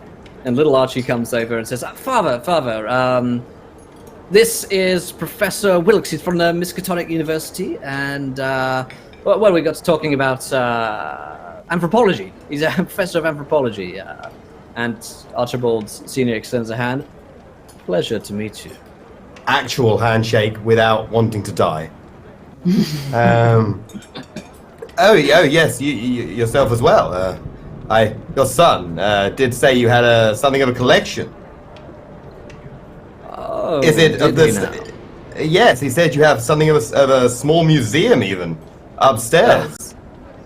I'm afraid that my son exaggerates. I have a few pieces here and there, but I'm not sure how much interest it would be to someone of your caliber, Professor Wilkes. I have to say I've heard of you. I'm sorry to hear of Professor Drake's illness. Yeah, yes, we all were, me especially. But this may be a silver lining because Honestly, I'm not an art man. I'm sure your son is a very talented painter, but it's not really my forte. But I would be fascinated in seeing whatever pieces you might have. Do you have anything with a pedigree of any sort? I can tell you are a scholar, Professor Wilkes. So many questions, such an inquisitive mind. It's refreshing in a place like this. Yes, I didn't notice. What's the politic way to describe it? There didn't seem to be many other scholars here. That one over there appears to be some sort of newspaper journalist. I think there's a baseball player of some sort. Yes, well, you know how these events get. Everyone knows everyone else and brings a +1 who brings a +1. And then suddenly all of New York is inside your little island. Well, Professor Wilkes, how about this? Tomorrow, I will show you my collection, and perhaps you could help me appraise a piece or two. Perhaps I could even give a piece or two that I have to the Miskatonic University for research. But I have to say I'm not one for staying up very late, and it's already past my bedtime. So we will see to accommodation for you. Thank you so much. I'll be at your disposal in the morning. Why I would be wearing a hat indoors is unclear. Because you're dressed like you're going to. Yeah, you see? It's a funeral thing, isn't it? He nods approvingly and excuses himself. And his sort of cadre of other old gentlemen seem to follow with him as well. Looks like they're going into like a smoking room. And you're left with Archie. He says, "Oh, that went well. He's usually a bit more frosty than that. I have to say I was a bit nervous about it." Yes, he seemed quite pleasant. I'm ever so interested to see his collection. If it is as you say, something, then I'm sure the university would be fascinated. Yeah. Well, anything to help, you know. And at this point, you see sort of swooping in towards the two of you quite quickly is Martin Randle, the man who made the speech at the beginning inviting you all to raise the toast. He's a man in his 40s or so, again, crisp-looking jacket suit, and looks like he's got something on his mind when he walks towards you. And he says, Archie, I see that you've been making friends already. Mr. Randle, you must be Professor Wilkes, yes? Yes, that's right, for my sins. Well, it's a pleasure to have you here, but I'm afraid I must steal away, young Mr. Virgil, for just a moment, if you don't mind. No, by all means. Fantastic. And I suppose I'll just drift towards the nearest painting. Right. He sort of cocks an arm around Archie, and the two of them begin a sort of hushed conversation with one another. Will, can I hover Yes. around that conversation? You know, go up near a painting, try and hover to hear what As they're he saying? like walks away from the group, I want to be like, "We have a business. Fascinating," and just walk the opposite direction. Anyone trying to listen in could roll me a listen check. Go on, I'll give it a go. I'm not very good, but I'll give it a go. Am I nearby? Because Yeah, you're definitely nearby if you want to have it. All right, I'll do it in the sense that. I'll see you rolled a 99. I'm just trying to ignore Reginald as Good much as start, possible. good I'm like, start. ugh. Oh, my listen check's bollocks anyway. Yeah, that's not a pass. Damn. 93. Just fail for Reggie. Do you want to spend 15 luck to overhear that conversation with you? It's 15. No, not so early. No. Alright. No, we How don't get close that is back, that Will. to me? You know what? Uh, I'll push it. You want to push it? Push. Alright. I'll push it. Why not? I So wanna get pushing a pushed. roll is basically you get it's much harder to succeed. You get a second try at it, but if you fail, the consequences of which would be quite bad. So, for instance, if you fail a listen check when you're trying to overhear a conversation, it's likely that they would notice that you're trying to overhear that conversation. Let's push it. Oh, yes! Yeah. I So did it. that is just under the 20% needed. So yeah, you, Reggie, do manage to overhear this conversation between Martin, Randle, and young Archie. Martin's sort of taken him by the arm over the shoulder type deal and is talking into him, but you can just about make out some scraps of conversation. He says, "Just be certain not to talk to too many people, Archie. Okay. I know that there are some very interesting people here, but some of them we weren't expecting. Some of them could be disruptive to Father's and Mr. Carlisle's plans. So just make sure you keep family business. Family business. Understood? All right. Go get yourself a drink and join us in the smoking room. Good lad." And you see Archie sort of like nod his head like, okay, and he heads into the same room that Archibald Sr. and his other elderly gentleman headed towards. Randall doesn't look like he's noticed you. At this moment, Reggie's going to have a slight smirk on his face, and then just glide over to the next painting, and just take a look. Okay. What is everyone else doing at this point? We've got Sebastian, who's looking at the painting. We've also got Reggie, who's now looking at that painting, and we've got the sort of rest of the groups together at this point still. So we're standing next to each other, me and Reggie, yes? Looking at the same painting. Yeah. Cool. So Virginia, Hank, Elsie, and Laura, what are you guys up to at this point? I'm going to be watching the two gents looking at the painting, trying to suss them out. Okay. What's their story? Apparently that one works the railroad.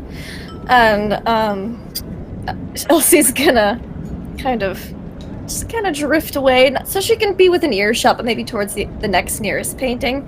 Pull out her notebook and start just writing things down, because she does actually have to write an article for this event, but she's also seeing if anything catches her fancy. Okay. There are definitely some pieces around here that you think might look like they're worth something. I mean, in fact, probably all of these are worth way more than they ought Well, I to, don't just care because about the of sort of monetary relative- value. I need a piece for the kitchen. There aren't many kitchen kitchen appropriate. It depends. What kind of kitchen do you have?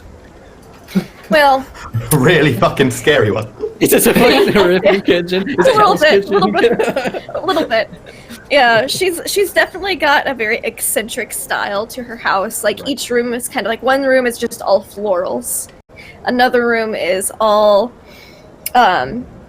medieval type portraits. That's the parlor. But the kitchen is all. She believes that the kitchen is where things go to die before we consume them for their nutrients. So it's one of the more morbid rooms of the house. I like that. This is There's where like definitely things goes to die. this is where things go. I do not want to know what paintings are in your loo. No, God, Well. no. I All don't right, have many guests. Let's not take a look at the Or at least Eldritch not twice. Pantry. Yeah. All right, so you're keeping an eye out for a couple of collector pieces, and this is where let's test this. Let's see if polling works, and we can turn on the good stuff. So what we're going to try and do here is our little sanity blessing. So what we're going to do this season is, rather than doing sort of viewer decisions and little bits like this, we're going to bring in tentacles like that. In fact, no, tentacles like this that just cover Gareth's face. And we're going to give the audience a little moment to vote on a couple of things here. So, here's the fun stuff. So, at the beginning of each game, now that we've introduced our characters, we're going to give you guys a chance to bless one of these characters that you've met here with a boon of sanity by giving them a d6 of sanity back. So most of them are probably starting at around between 60 to 90 sanity score. So you can go above your initial starting score. And at the end of each game, based on their performance, we will do a second vote, which is a sanity curse. in which we drain a d6 of sanity from one chosen character. And of course, you know, it could be fun, could be good stuff, could be bad. So let's see if I can turn on the poll. Can I here. just say I fucking go love chat. I mean, they're just absolutely Now is the time fantastic. to I mean, pitch some, Do you want some mouthwash after that? I'll take it. I'll take all the sanity I can get in this Just a game. napkin, probably. So you gargle it up. Okay, so we're going to do a couple of options here, while adding all the characters. So we've got option 1 will be Virginia. We'll add in option 2 as Ms. Belmont. In fact, it does that weirdly. It goes option 0 is Virginia, option 1 is Reggie, option 2 will be Reggie. Mr. Wilkes will be vote number 3. And Miss Clark will be vote number 4. I'll say this all again in chat for you guys in a second, in case you forget the numbers I'm calling out. And then last and most least will be Gareth with anything else. But 3 minutes to vote on that. Who do you love, chat? Who you vibing? Who needs some more sanity right now? I don't know. There's already some characters who I think might not be at 100 sanity to begin with. No doubt by the end of tonight they'll be even worse off. But let's continue on with the scene while we get some voting in with the wonderful chaos chorus of chat. The group of you are interested to note a late arrival coming in. He looks like he's a police officer because he's got the the big crazy helmet that they wore back then, and a big bushy mustache. Wearing his full uniform, sort of takes his cap off as though his helmet off as though he's just remembered that he's indoors as well, and dabs at his brow and takes a very confused and shocked look around the room at all the art, like sniffs once disapprovingly, and begins to sort of mill around a bit. He has a brief conversation with Domenico in which it looks like he tells him to stop drinking, and then moves on and sort of floats towards the group of you, starts looking at the same painting that you guys are looking at, furrows his brow. Can anyone make any sense of this? I think it's a beach. Honestly. Oh well, I think it's more that everyone gets a different picture when you look at it. So I mean, what do you see when you see it?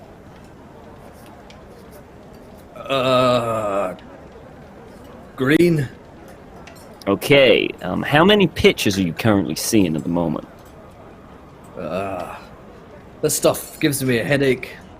Mm-hmm. He kind of takes his eyes away from it and rubs his face to get the image out of his mind. Says, you must be newcomers to the island. Yeah, I'm new to the island. Yeah. Well, you a local? Inspector Warren. Pleased to meet you. Oh, Inspector. Oh, you're a policeman? Yeah, there's a small constabulary here on Glumthorn, and that's just me and one other guy, basically. But try and keep the peace. Mostly when there's drunks like Domenico. Yes, that was. By all means, you can take him. Oh please, No. yes, he's somewhat disrupting the. Has he been causing trouble? Well, Yes, I mean, he accused this fellow of being an art thief earlier. I mean That was rather droll. It's absolutely ridiculous. Well, I'll keep an eye on him. I'm sorry. He came here yesterday and he was causing all the trouble down the pub as well. So, yeah, I came here to say basically that because there's newcomers on the island. There's a storm. Obviously, you've seen the storm, but it's pretty bad. And the harbour master, Captain Wolscott, said that you can't sail. So you're all gonna have to stay here overnight if that's all right. Oh yes, actually, what's the it's the same bloody name. The owner of the house. Yeah, she's senior. Yeah. He actually offered to show me his collection. So honestly, Oh, that is fortuitous. Oh, he did he? Well, that is lucky for you. Yeah. I mean, you can probably. Are you interested in anthropology? Oh well, yes, a bit. It's a dabbling interest, but I am interested. Not really. You can't really hang them around the place and garner. No. approval from I them. understand that. I understand. It's just interesting. You understand? Well, I'm meeting him in the morning if you wish to come. Oh, that'll be great. Thank you. Yeah, okay. More the merrier. So, where did you say you made your fortune? Was it Railworks? That's right. Railroads down south. Yeah. Yes. Where down south? You say down south. Well, yeah, Georgia mainly. That's where I'm originally from. But I'll move about here and there. It's mainly, I'll be honest with you, it's mainly my grandpappy's money, which came down to my pappy's money, and now it's come down to my. It's. I'm not gonna say I made it all myself, because I didn't. But I certainly spend it myself. If you get what I mean. Yes. So nouveau riche. Something like that. Yeah. Yes. Well, sorry to interrupt, but I should also just let you know if Mr. Virgil doesn't allow you to stay, then there is a hostel here on the island. It's just, a couple of hundred yards up the road. Well, there's no hotel? I mean, this is probably the closest thing to get to a hotel on Glumthorn, and I'm afraid, son, it's... oh, man. We don't have a lot here. There's also a pub, you could probably sleep on the floor, but hostel's your best bet, I'd say. Thank you for your information. I'd rather not, trudge the inclement weather out there and trying to get back to the mainland hostel. Thank you very much. Yeah, no yes, worries. Absolutely, Miss Clark. It would be a tragedy if something were to happen to you on the way back. Is there any way Absolutely. to get a message? I mean, there's a post office. If you go down to, it's a couple of miles down towards the south, you find the post office down there, and that's where sort of most of the businesses are on the docks. You could try and get a message out from there, but this kind of weather, I wouldn't want to risk it if I were you. Mr. Virgil may have a telephone. I suspect he probably does. Well, that's handy to know. Very handy.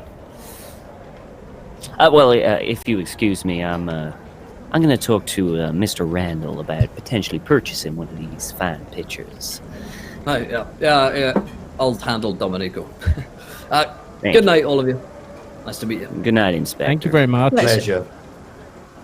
And he goes off, and you see him basically manhandling Domenico out of the room. It doesn't actually matter what happens in the course of the roleplay anymore. We could all die in the next 10 minutes. We still win. We did. Yeah. Use the defined victory condition achieved. So he, yeah, go ahead. I was going to say, Randle?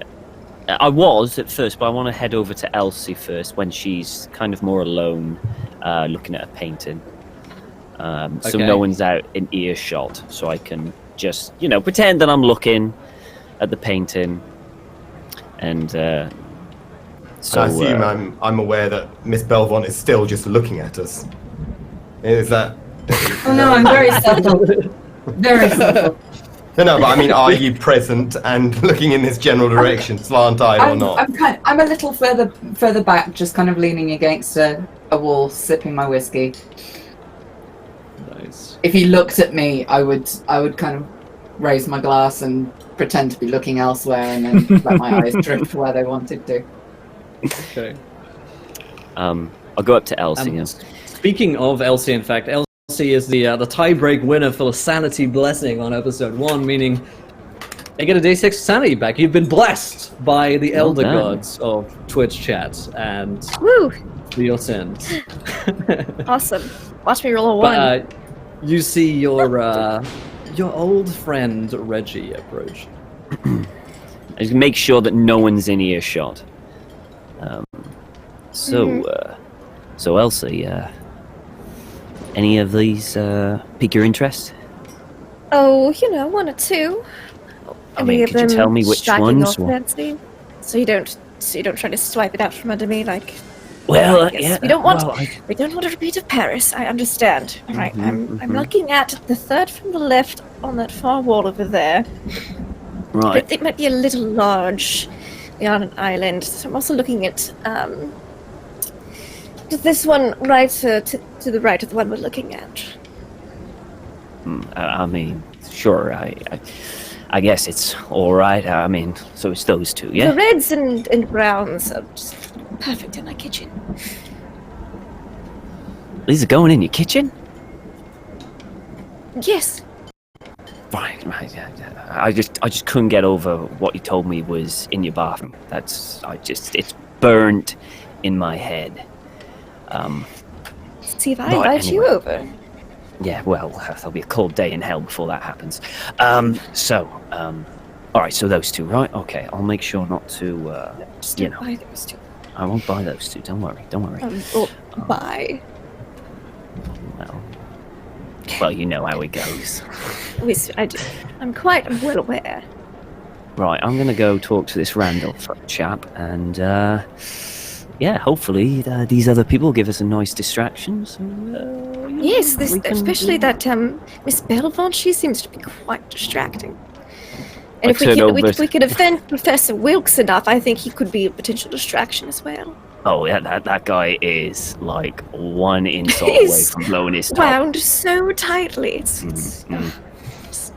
needs to get laid or something. I don't know. It's just Well, he needs to get something at least. something.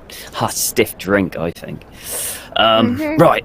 Okay. Right. Well. Stiff something. Yeah. Well. Yeah. Right. Well. Good luck, Elsie. We'll see you on the other Good side. luck, Reggie. Yes, this seems to be one of our better ends. And Again. head over. Can I be kind of leaning over to Mr. Wilkes again? Now, what's that big word you said you do? Anthropology? Anthropology. Can you explain that to me? It seems like one of those big words for something that could be much shorter. It is information, which means things we know about ancient cultures, which means the people that lived in those times. So you know a lot about people. Why can you just call yourself a people person? I'm not sure you fully understand anything I just said, but Now, if you've got all those books and stuff, what can you tell me about two people that keep sneaking off to have a chat together? What kind of thing does that tell you? you mean those two? Yeah. Yes, they are doing a tremendous job of hiding the fact that they know each other, aren't they? Well, is it one of those things where two couples go away and they pretend to be strangers? And I mean, at best. have you got a wife, Mr. Wilkes? Is there a Mrs. Wilkes? No, not married. I'm not surprised. I Now- understand you had a wife. Was that right? I've had two wives. Two. Oh, and did they not enjoy your company very much? No, I think I have you find that I left the first one Oh, jolly good And- show. and the second one left me. But that's got nothing to do with this. We're just having a chat. Why you gotta bring up my divorce? No, I thought we were talking about our partners, and I didn't have one, so I thought I'd ask you about yours. What is it when two dogs are in the same room together and one of them proceeds to stick their nose up the other one's asshole? What is it that makes that happen? Pheromones? And if you were a breed of dog, what breed would you be, and what breed of dog would Mr. Virgil be that you had to stick your nose so far up his ass when he walked in this room? Oh, I see. Oh, this is an attempt at humor. Oh, Yeah, I'm sorry. What you need to do in future, before you tell a joke, I'd hold up a little card that says joke on it, and that way everybody will know. Now, there is one big joke in this room, Oh, yes? And Is he it the thinks he's gentleman got a in the flannel big shirt and the swinging baseball dick. hat? and he keeps swinging it around this room trying to look all big and clever, but you're no Actually, it's different to not the hard rest to of look- these people. It's not hard to look clever when you are. I know you don't understand how that works, but let me assure you. Listen, you and your big words. I mean, No- these are just no one words, appreciates it. actually, but don't worry. No one appreciates it. I would suggest if you think they're big, it's more your problem than mine. Now, in America, we just get to the point. We don't dress things up. We don't make things fancy, put a fancy top hat on. We just go and get things done. I think you'll find your entire upper class does do that, but do carry on. Well, I'm a working class hero. I always have I mean, you're been, I certainly always will. working class. I'm sure that's true. And what would be the problem with that? No, I'm sure you've many times heroically hit a leather ball. Straight out of the field, yeah? Yep, that must be quite the achievement. I can see why, actually, your second wife. What? I can see why she was first attracted to you and why she left. Why do you think she left? I mean, I can only assume she felt that she was missing something. You were referring to things that swung earlier. Can I assume that was the issue? I mean, you seem somewhat fixated, so I can only assume this masculinity challenge you've been engaged in for the last several moments is some attempt to correct some massive ego deficit, yes? Oh, to clarify, just so you know, in case of the big words, I'm saying you're a small person. I've been watching this from across the room, and I'm going to take this opportunity to just bowl straight in and stand in between them. Go, so you boys are making friends, huh? This A fellow friend was... is when you are affectionate to one another. This is not that, just so you know. I know what the word means, and I just No, I'm not right into his face. No, I'm not insulting you. I'm insulting him. That was me leaning round to explain the word friend. I know. Now, miss, which of these paintings would you say was least expensive to replace? As he's eyeing around the room to hit him with something. I think if I'm catching the ball that you are hitting towards me, I think you'd be better off using your fists. It's more visceral. This means At this point, we're going to cut back to Reggie. We'll get back to this in a moment. But Reggie, you've got up to speak to Mr. Randle. You're vaguely aware of like a little commotion which is happening. It's not like a big thing. They're not shouting at each other, but like you're aware that there are some words being had over there. You see Mr. Randle, who's just finished shaking a hand of what looks like a wealthy investor or collector, and says, "Thank you very much indeed. We'll get those pieces to you as soon as we can." Mr. Hobbs, was it? Oh, or was that's it Reginald? right. No, Mr. Hobbs. My mistake. How can I help you? Yes, well, I have been examining the pieces of art for you on your very talented artist, and I could say a few of them have caught my eye. Really?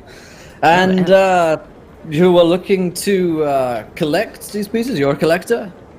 An aspiring collector, you see. You know, I've got a lovely place in the middle of my hall that just needs something that when they enter, it just catches their eye.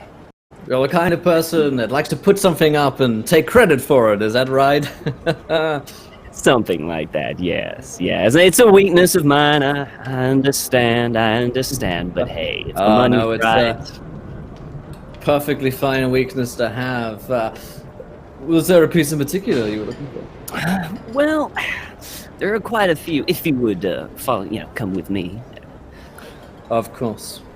So we just go through, and I'm going to select. I don't know exactly the ones. I'm not going to select one of Elsie's one, but another one that's quite striking. Okay. This It's one with a lighthouse on it, we'll say. Yeah, we'll go with the lighthouse one. This one just it kind of speaks to me. You understand? You know, like at one angle, the lighthouse. You know, it's almost as if the light is turning. It's coming on and off, and the waves, right. almost like they're moving. Quite. Yes. This would be perfect in my hall. Someone to enter and they just see Strike that. him. Yeah, exactly. Strike it. So if Set someone the were, tone, yes. if someone were to attempt to purchase this, you know, I mean, how much would you be looking for? Well, I have to say, Mr. Hobbs, it would entirely depend on. Well, it would depend on a few factors. You see, you may have noticed Mr. Carlyle is here in town. You see, he's something of insurance for us, making sure that all of the pieces reach their destination safely and don't fall into the wrong hands. As absolutely. I'm sure you're aware of, in New York to Boston, there have been all sorts of thefts and replicas attempting to be sold as the original pieces of young Mr. Virgil's artwork. Scoundrels. We would need a lot of them. some information on you, your basic credit check, background check sort of thing. Oh, Standard absolutely. procedure nowadays, but for a piece like this, well, let's say we could cut a deal. It's one that I think would suit you well. Well, let's talk details. What are you thinking? Give me a ballpark number. Let's say, well, he takes a look at you, looks you up and down. You look like a fellow who has a bit of cash to spend. Let's say for this piece, £300. £300. And then, if you were interested in any others, we could look at a bulk discount. Bulk. Now that's interesting. That's interesting. £300, you say? I'll give you 200 with the promise of coming back for more. That sounds just fine to me. So let's, before we shake on it, I will introduce you to Mr. Carlyle, who will see all of the appropriate paperwork for you. Oh, absolutely. Come with me. Should we do that now? Okay. I should mention, Will, that Reginald this person does exist, is rich, but he's just basically stolen his entire identity. I figured that might be the case. Yeah, and he's got some forged checks and stuff like that he had done. Yeah, absolutely. So he leads you to a door, a different door than the one that looks like the sort of smoking sort of gentleman's room type thing. Leads you into, well, it's actually a private office, and it's much quieter in here. There's a fire on. There's a desk with all sorts of paperwork, which is incredibly neatly sort of stacked and put together. It doesn't look like someone's sort of come in here and organized, or just keeps it incredibly impeccably tidy. There are a couple of sort of lounging chairs, and then there are chairs by the desk as well, with decanters of cool-looking amber liquids inside. You also notice who must be Mr. Carlyle. Tall and quite severe-looking gentleman with something of a craggy face. And his eyes are a sort of dull blue, turning to greyish. And he gives you the kind of look as though he's looking sort of right through you. It's a very intense sort of look that he sets upon you. And Randle brings you into the room and says, Mr. Carlyle, this is another interested buyer. Lighthouse piece, £200, and this is Mr. Samuel Hobbs. Pleasure to meet you. And there's a moment's silence, which is just long enough to be a little uncomfortable as Carlyle looks at you. He doesn't immediately smile or move to shake a hand or anything like that. But after a few moments of just sort of glaring at you, he says, well,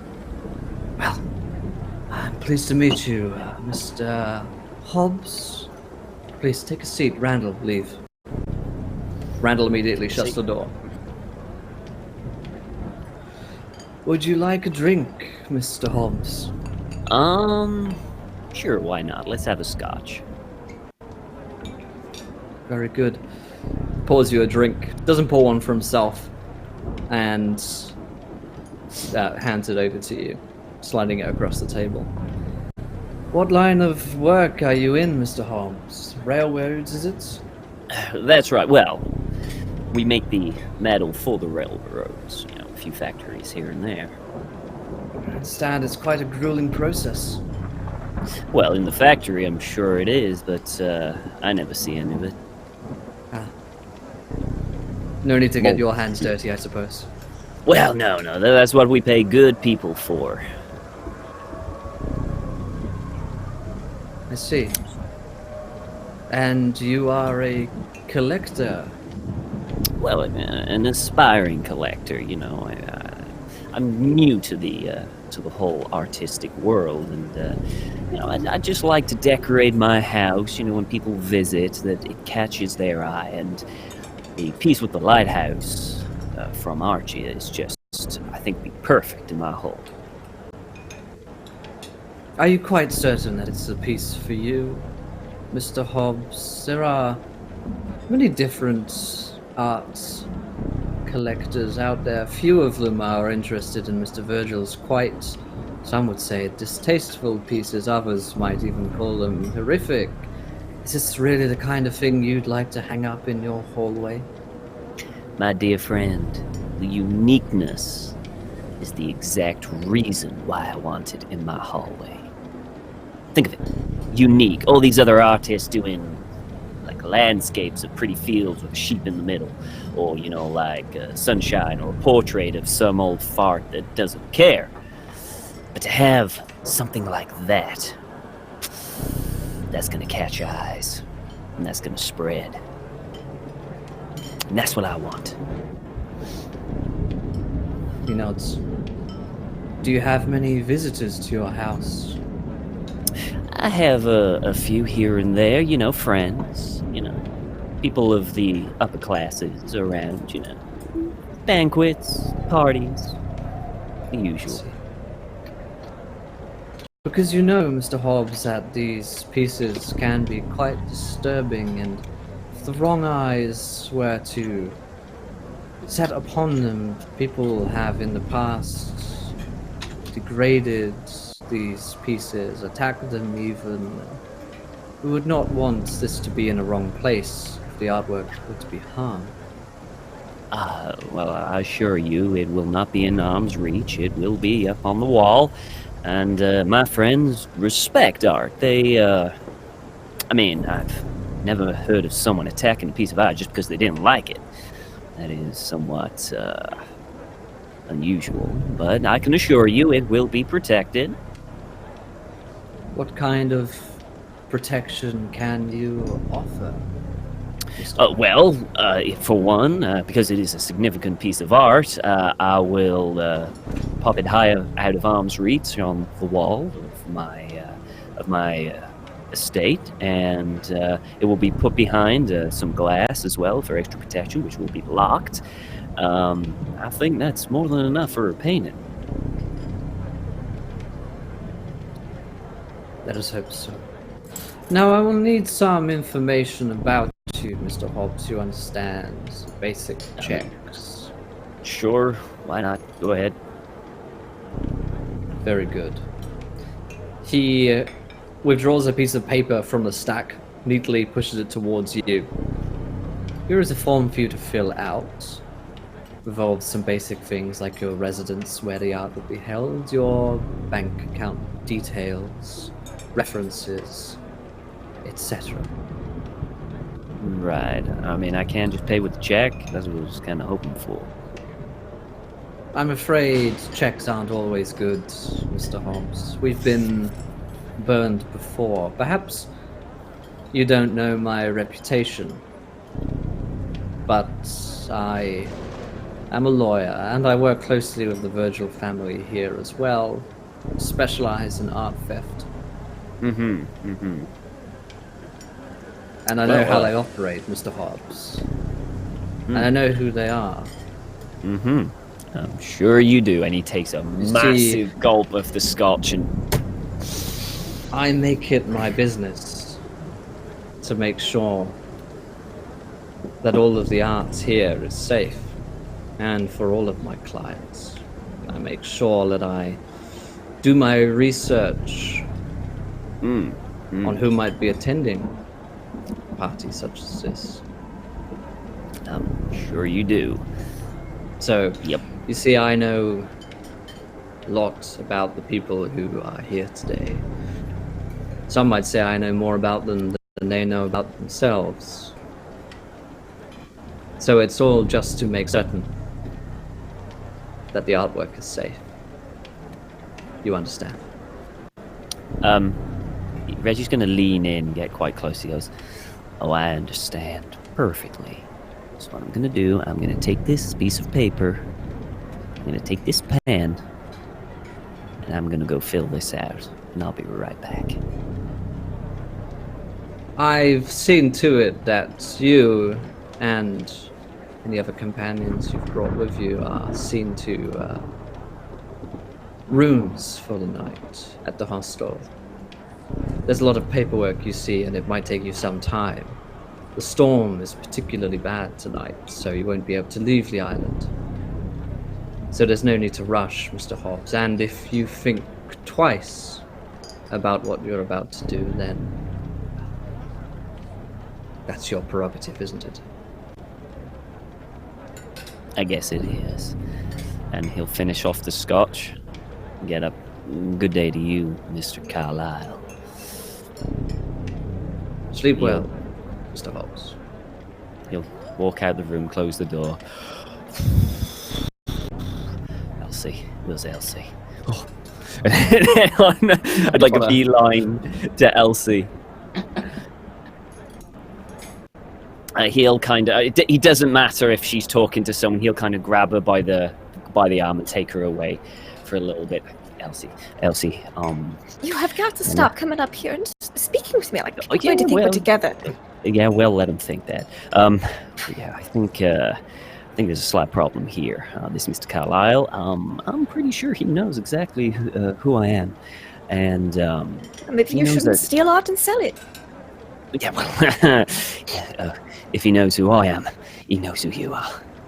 I have never been caught, or let alone indicted or accused, because no one suspects the art critic, and no one can pinpoint who the thief is when the art's never sold at auction or given to anyone else. Right. Well, I did my part. This is your warning. Okay. Thank you. I appreciate it. Yes. Please stop. You're implicated. Please stop approaching me about this. Oh, don't be silly. And I lean in, give her a kiss on the cheek, and then walk off. Oh. Confused looks from the rest of the party. Is this a... No one quite knows, but it has begun to sort of quieten down a little bit. But in terms of the room, people have begun to find the pieces that they like. Several of them go and speak with Mr. Randle, then go into Mr. Carlyle's room, come back with a piece of paper or several pieces of paper, the same way that Reggie has done. And the party seems to be sort of quietening down a bit. It's been a couple of hours. The storm is certainly getting worse outside. It really is sort of buffeting and rumbling, a few crackles of lightning in the distance. And it looks like concerned folks are sort of heading into whatever accommodations they have. Several people are beginning to leave to head down the road to the hostel just so they can stay somewhere overnight. It looks like several of the people who might be here on the island and friends of the Virgil family are heading into the smoking room to speak with Archibald Sr.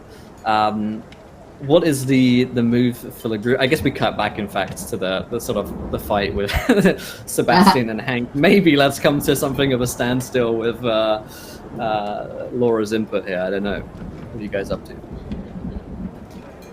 Virginia's going to come over at this point as they are like preparing their next.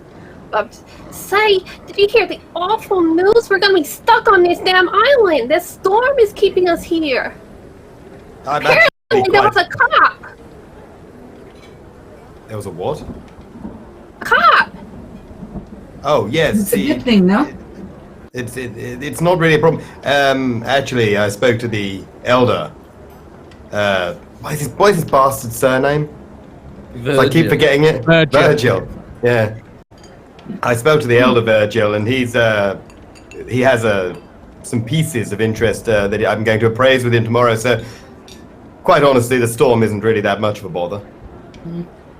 You don't want to make that journey twice in a day. Well, Could quite. be fun. You get some drinks, continue the party. But I only brought one dress. I'm sure you'll manage.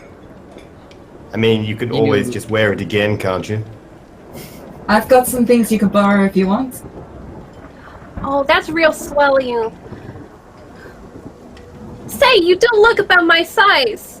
And Miss Turner goes over and she like stands next to Miss Velvon, and she's a good like 3 inches taller. I'll kind of just stare at Wilkes again. What time was it tomorrow you're meeting with that fella? I'm just going to place myself at his discretion. Although he did mention the morning. Why, are you interested in coming? Okay. That would be nice, I'm sure. I mean, maybe I could learn something. Well, I mean, I'd start with the word anthropology and go from there. Do you know what the word pretentious means? I accept your anthropology, and I walk off.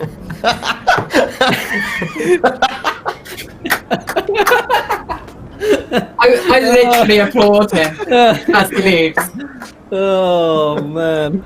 Oh, that's So, And I think at that point, like, Hank will pull out his tie and, like, undo his top button. I didn't think you were wearing a tie. I thought you were dressed like your character. No, he's smartened up a little. I've been insulting you most of the time because I thought you'd come to an art party in a flannel shirt and a baseball cap. But at this point, it's the bad shirt is gone, but he'll reach into his back pocket and put on his baseball hat in, like, his bad suit and wander over to the bar. And he'll order, like, yeah. I thought you'd come dressed as a lumberjack to an art party. I wouldn't have said you were a servant at the beginning. Wait, am I dressed like a servant? Well, I thought you were like the gardener that wandered in by accident or something. Oh, that's amazing. So, at about this time, as people seem to be heading out, you do, Dr. Stoat grabs the attention of Ms. Belmont and says, you and indeed the rest of your friends, Dr. Ellis Stoat, by the way, I'm the doctor here on Glumthorn. The storm outside is bad. The accommodations at the hostel, I have to say, aren't particularly good. If you'd care to join me, I have plenty of quarters in my offices. It's just up on the hill. I'm leaving now, so if anyone wants to come, anyone at all, yeah, it's much cozier, I have to say, than the hostel. That place is quite run down. I suppose Sounds there's only like it so could be much room fun, at though. this inn. I look at the rest of them, just like, So cozier? just Miss Belmont. Okay, that's fine. I think I'm staying here, aren't I? Oh, you am have I not accommodations already. Very good. Oh, I'm sorry. No, did he say that earlier? He seems to have Yes, accommodations for you, but not everyone else. Yeah. Yes, I'm actually accounted for. No need to pull up a sofa. Your absence makes my heart bleed already. I'm going to miss you too, dear. Good doctor, I'll take you up on that. Right. Yeah, I'll order several bottles of grain alcohol and kind of have them in my arm. Let's make this a private party.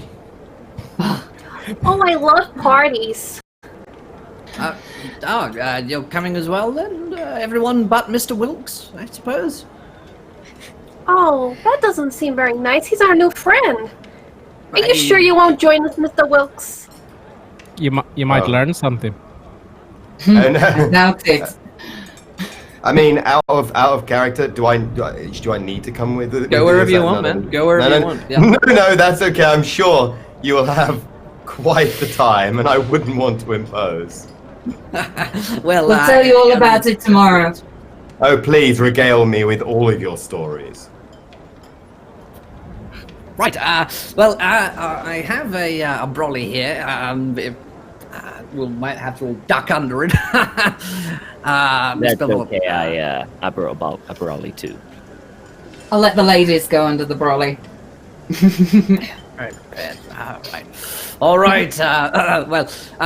Good night, Mr. Wilkes. Do stop by if you get the chance tomorrow. I'd love to talk to you about everything you know. I have to say, it's rare that we see another scholar around. Oh, you're an academic. Aside from Mr. Virgil, really, yes. I've studied. Oh, what is your field? Human biology. Is my I'm specialty. going to get another whiskey.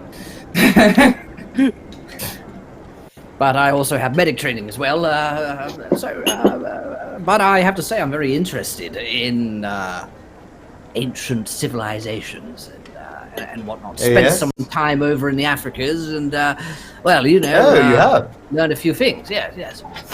Oh, I will look forward to that then. Right. Everyone, let's get buttoned up and head on out. Thank you for your generosity. So Dr. Ellis Stote begins to lead most of the party away, and just as you're heading out, you see Mr. Randle sort of just coming to cut you off a little bit, and he says, it's good to see some of you all again, miss. And he looks towards Elsie as he extends a hand. Miss Clark. Elsie Clark, yes. Well, I understand that you're something of a important critic, and I'd love to have just a private word with you before you head out. Oh, certainly. She'll kind of close her book that she's still jotting notes in as she were walking. Don't worry, I'll see that someone escorts you back to Dr. Ellis's apartments. The rest of you can go on ahead. Reggie's gonna look back at Elsie and give her. Are you okay with Pretend he this? doesn't exist. I just. Stop breaking my cover, for fuck's sake! Reggie, we know. If you want to go back, you can go back. Oh, what? You and her, we get it. It's all over your faces. Oh, I'm so sorry. If you wish to stay behind Reggie... No, it's fine. She's fine. You know, What it was it's all Mr. okay. Hobbs. It's Mr. Hobbs, yeah. I don't know why people keep calling me Reggie. I mean, I don't know where that's Many names. Yeah. Right. Never mind. It's like it's the If name you on wish your to wait- overlayers. If you wish to wait behind... I forgot to take them off. number things not to do. New character names. Yeah, it's all good. We'll get there. Yeah. Randall says, if you wish to stay behind, you may, but I'm afraid Mr. Wilkes is the only invited guest. You see, there are only so many rooms here, and, well, only esteemed guests are welcome to stay overnight at the Virgin House. Completely understandable. I think I would be more comfortable elsewhere anyway. There's a smell of seriousness here. Yeah, it smells like someone died in here. I've Mm. been wondering about that all night. I thought it was just me. I believe that was the stench of Mr. Domenico before he was removed. Now, Miss Clark. And he sort of begins Yes. to lead you away, and Dr. Stote says, we best head off. And so the group of you head off. Mr. Wilkes stays behind. Clark moves with Martin and Randall. And Randall sort of takes you to one side and starts walking you through the gallery. And most of the other people have gone at this point. And he says, so, which newspaper or magazine was it that you write for, Miss Clark? Oh, I'm a freelance art critic and writer, therefore I submit articles to multiple papers. The last one I wrote was published in the Times. It's about Very the new impressive. gallery they have downtown Manhattan.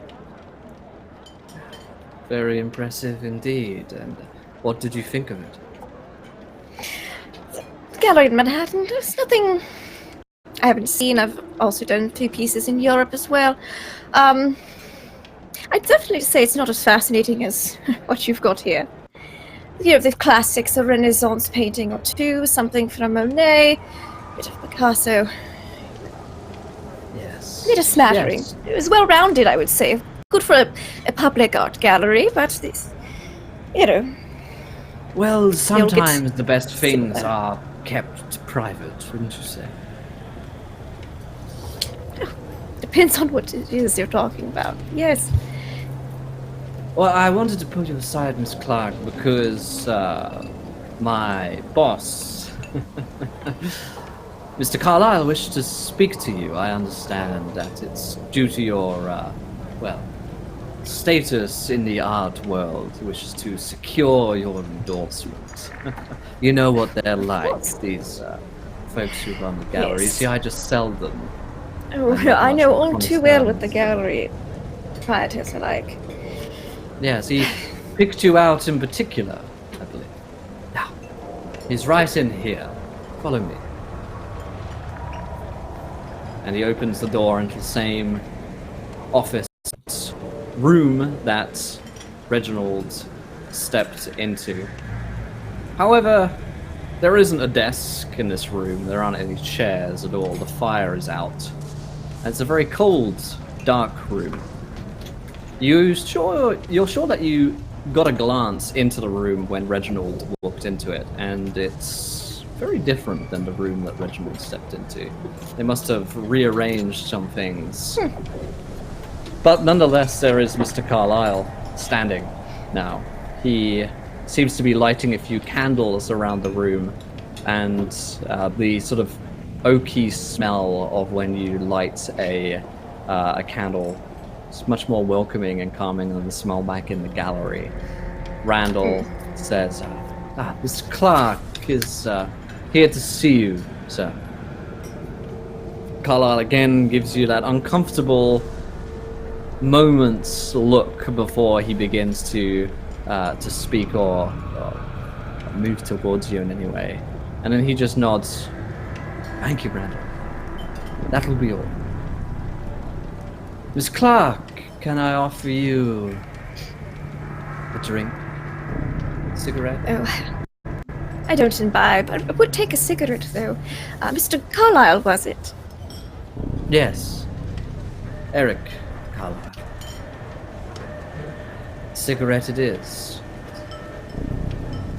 And he lights it for you.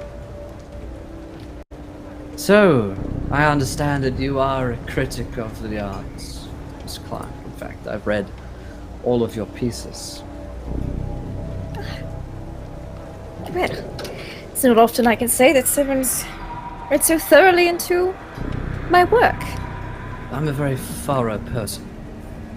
I like to make sure that I know everything about one's work, so that when I meet them, I understand them.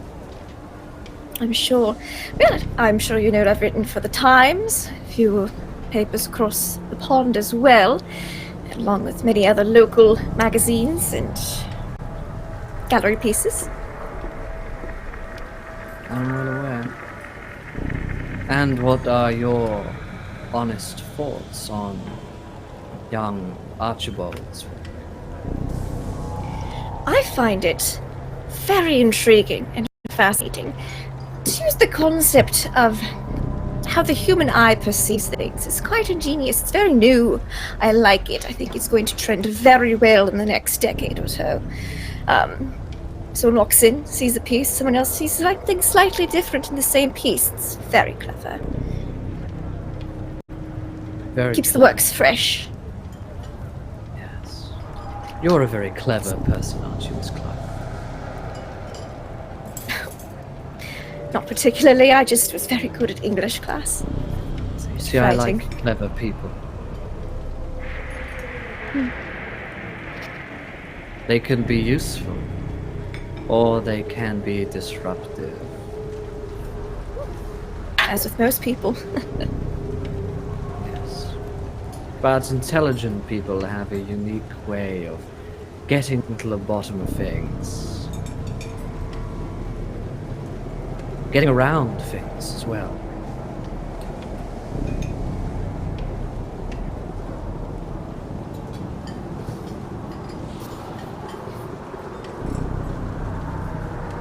Miss Yes, Clark, did you come Yes. here alone? I did. But you've met Mr. Hobbs before. Unfortunately. The man tends to Tell me about him. borderline harass at times, I tell you. Tell me, sense of is he modesty. a man of honor? One to be trusted? Well, I wouldn't trust him with my life. I don't know the man that well. But I think you could give him a task and he would follow through with it. I see. Would you trust him with a, say, important piece of artwork? She keeps her best, like, she has very mixed opinions about Reginald, so she's just kind of, the piece of artwork, well, I trust him with it. Ooh, honestly, unless he was absolutely enthralled with it, I probably wouldn't. And why would that be? He just doesn't seem too terribly responsible. A responsible gentleman doesn't continually harass a woman at an art event. I'm sure. Well, you see, the process to buy a piece requires background checks and some references. I understand that Mr. Hobbs is filling out the paperwork tonight, but I thought it best that I get a sense of the man. You know, with someone that knows who he really is. He's good with money. Tell you about that much. Good. Thank you for your advice, Miss Clark. I understand that you'll be staying the night at Dr. Ellis Stote's apartments. Yes, the weather has turned quite inclement, and I was advised against the hostel, so... Well, it might not be much, but some would prefer it to Dr. Stote's company. Well, I believe Miss Belvont has most of his attention, so I plan on having a nice cup of tea and then calling it a night. Yes. Well, be sure that you remain safe during the storm. It's very dangerous out there. You as well. It's quite a doozy out there. Thank you. Well, I'll let you get on Thank with you. the rest of your evening. Of course. And, if you like, I could send you the article to proofread to make sure it's to your liking before I submit it to any of the papers. I would like that very much, Miss Clark. We start working on it tonight. It's just a thrilling My event. full offices are in the Magistrates' Court, down to the south of the island. You can find me there. Thank you so much, Mr. Carlyle. Pleasure meeting you. Though I doubt you'll be staying for much longer.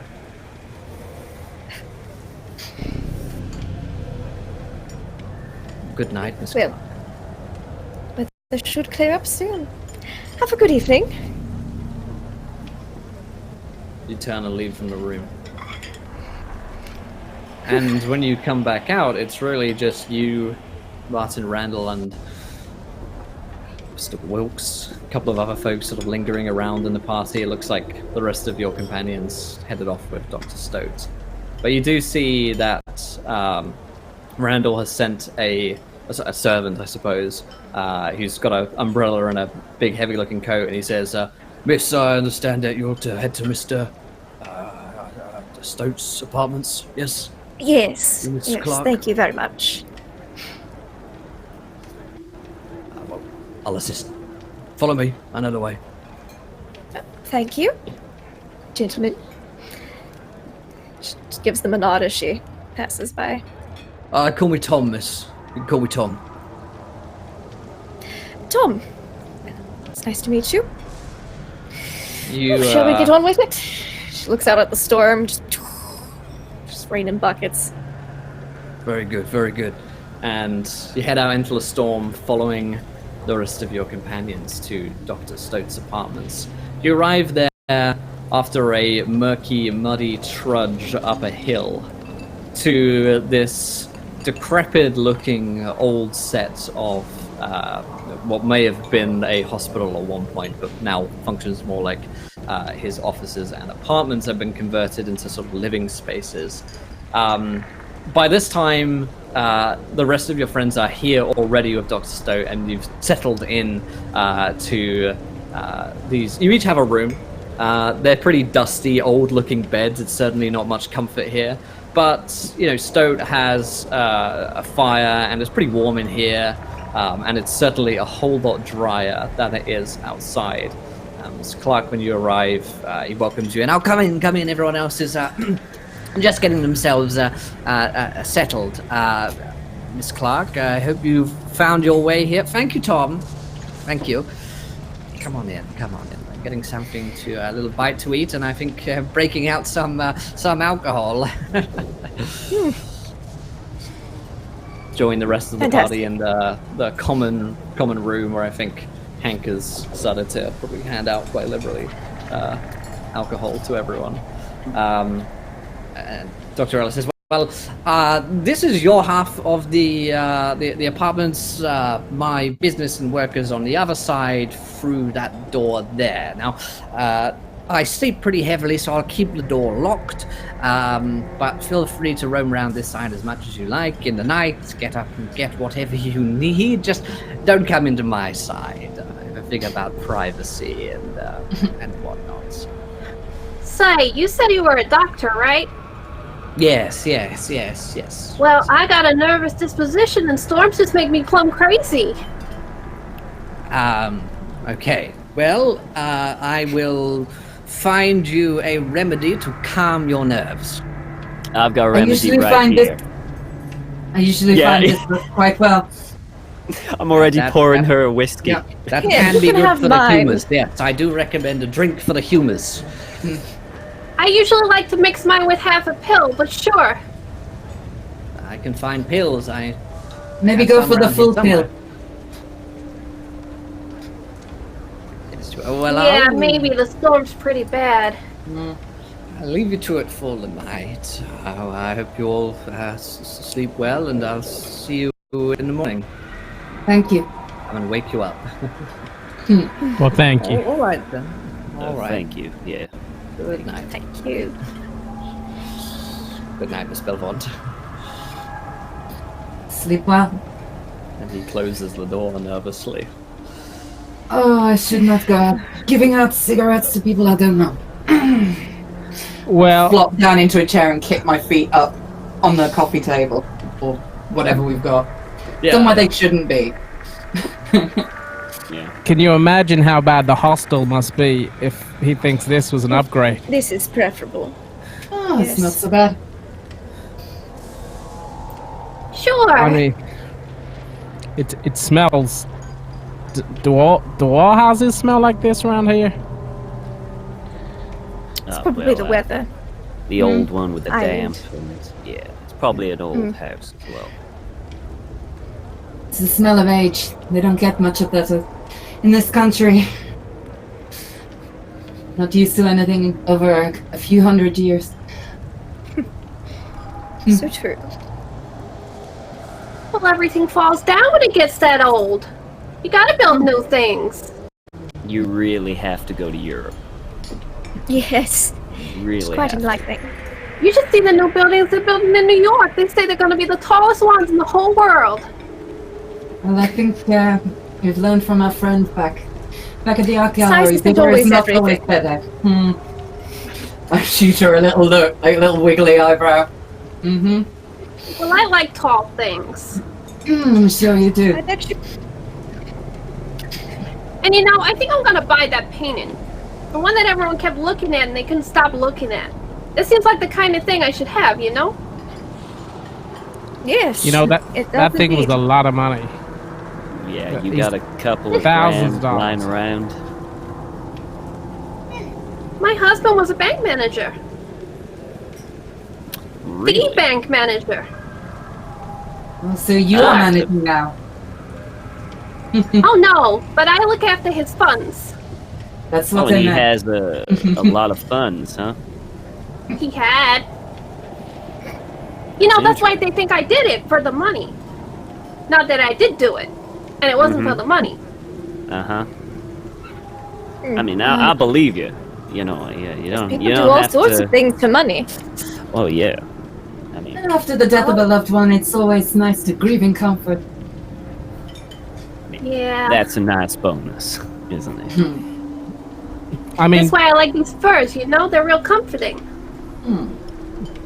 did he treat you right? Was he a good man? I don't know. He spent most of his time at work, be honest. He had a lot of secrets. Oh. And he pulls another whiskey. Yeah. He leans back. Same. So, I lean forward.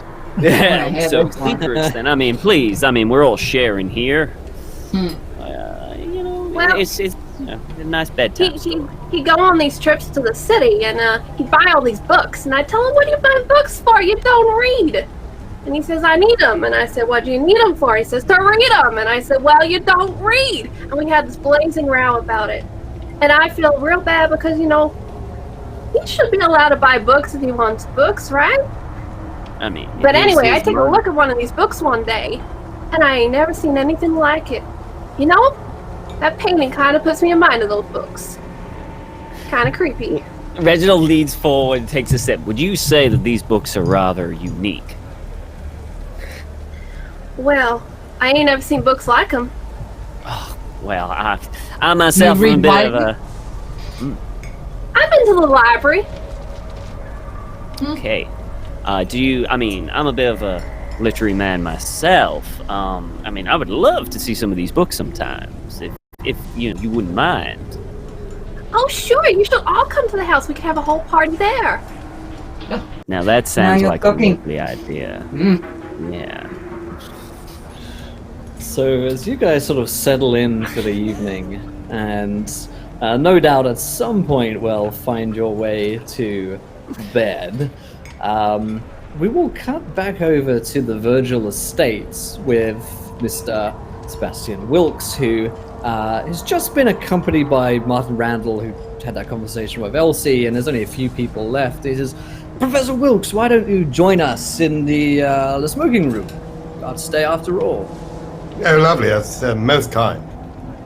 Fantastic. He leads you inside, and you soon find yourself seated amongst other gentlemen who are smoking cigarettes and cigars in suits, including Archibald Sr., who seems to be the sort of head figure in this crowd. He says, Professor Wilkes, please take a seat, have a drink. Tell us, what is it that you've been up to at Miskatonic of late? It's been far too long for many of us since we've been able to head out that way ourselves. Well, there was a recent discovery of a copy of an extant copy of De Vermis Mysteris, so I've been translating that, and that's been fascinating. Obviously, you know, early cult work, don't you know? And proving hubbub in the room. Oh yes. And otherwise, there was a shipment of, you know, the Anthropophagi dolls. They came in. That was very exciting for all of us, I'll tell you. And I bet. and we're still attempting to locate copies of the Garm fragments without significant success, but it's all looking quite positive. That is good to hear. It sounds like perhaps a small donation to your department might be in order after your stay with us here. Ding, ding, ding, light bulb. I mentioned to Mr. Wilkes here that you would see some of my collection in the morning, and there are lots of sort of approving nods around the room. Oh, very good. Yes, Professor, it will be very nice to have someone of your caliber with us. You see, the island does not have enough good people. Far too many how to put it kindly, undesirables. Oh, I'm sure you do yourselves an injustice in this company. How can you say such a thing? Well, we few here try to keep things as they should be on Glumthorn. There are far too many who don't respect tradition, the like. I mean, only a fool ignores tradition. I thought you'd see our way of thinking, Professor. He looks at you for a second. You know what? Why don't we go and see that little collection of mine right now? Oh, really? Oh, that's ever so exciting. Yes, yes. I believe, gentlemen, the time is right, would you not say? Several nods around the room. Then come, Professor Wilkes, walk with me, and let us look upon ancient things. Oh yes, absolutely. After you, sir. Very good. He leads you up a flight of stairs in this very lavish estate with a storm still battering outside. And you see a door, set of doors in fact, which look like they've been locked shut and sealed. He goes into his pocket, fetches out a key, turns it into the lock, and says, "Now this is for your eyes only, Professor." I'm humbled, sir. He opens the doors. And that is where we're going to leave it for tonight. For tonight's episode of Tentacle Tuesday. What is inside that library? What is going to happen that night at Dr. Stote's apartments? What's this storm? We're going to have to answer those questions and more next week, my friends. But before we go, we would be remiss, were we not, to curse one of these characters here with the sanity curse of Twitch chat, the Elder Gods. So who do you want to lose in T6? Up to you guys. The votes will be there in the chat room for the next couple of minutes. But this has been an absolute delight for me to GM for you guys tonight. I guess we should go and do our little wrap-ups for the evening. So, Charlie, take us away, I guess. Well, it doesn't seem right that I take us away. I think we'll come back to me. I really want to go and talk to Amelia, our wonderful Miss Balvon. Welcome back to Call of Cthulhu. Welcome to Encounter Roleplay. Yeah. How was tonight for you, and where can we find you on the internet?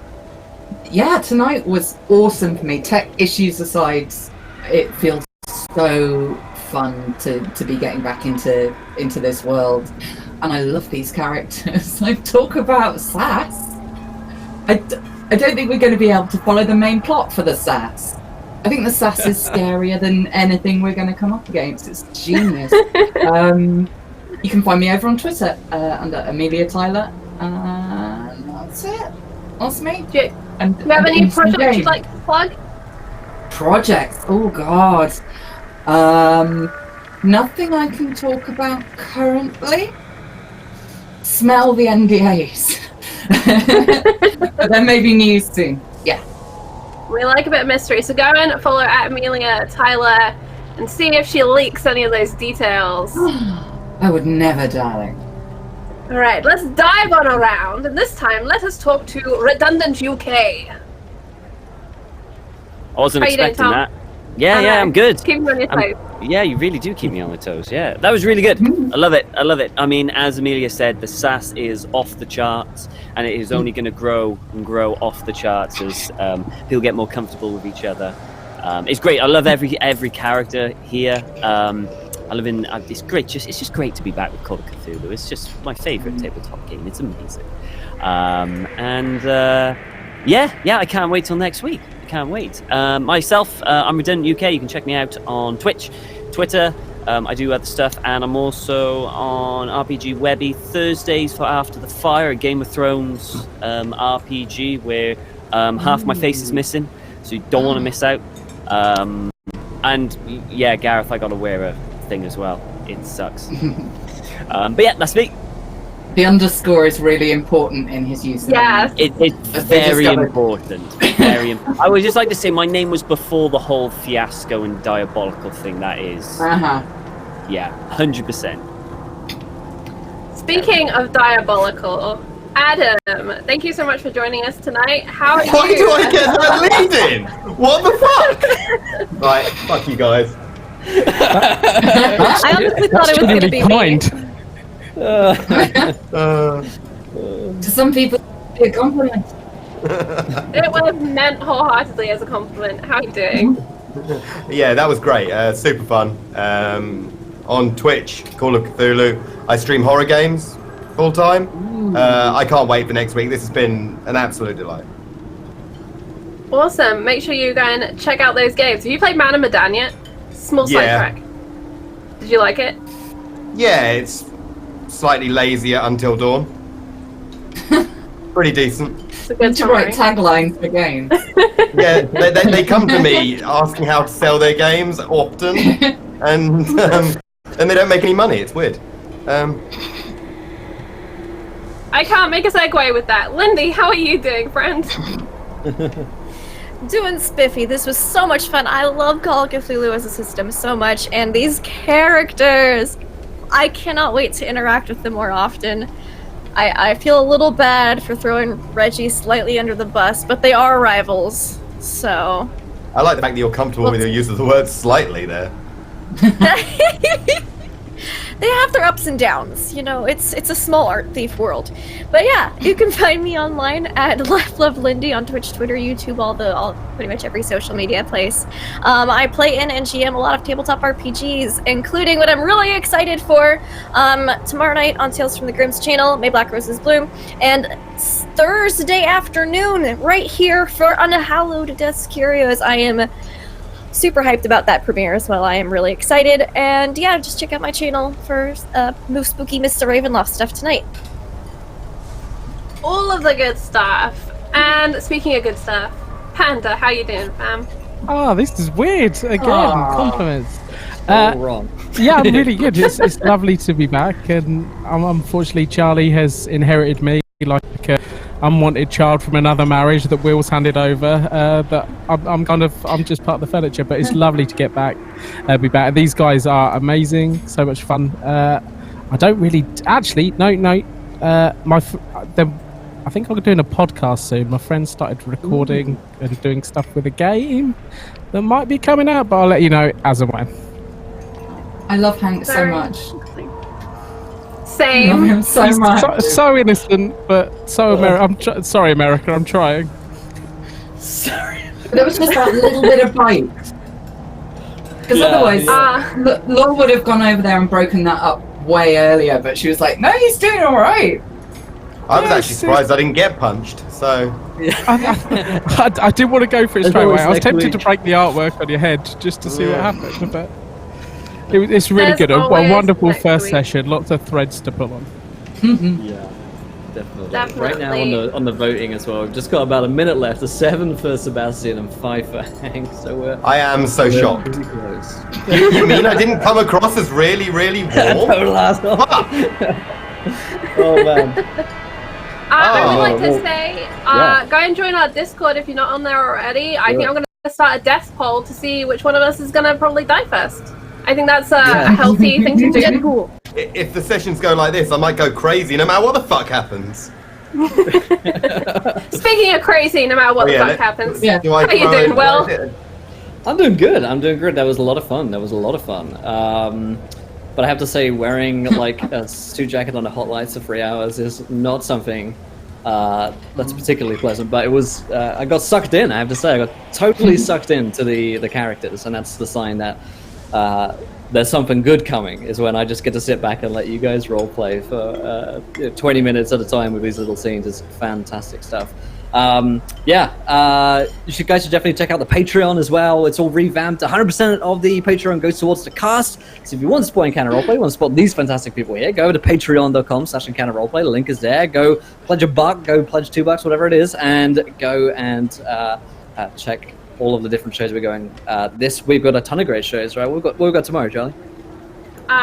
Tomorrow is Wednesday, which means it is The Broken Crown, our brand new Zweihander campaign, DM'd by the wonderful Susanna Grace.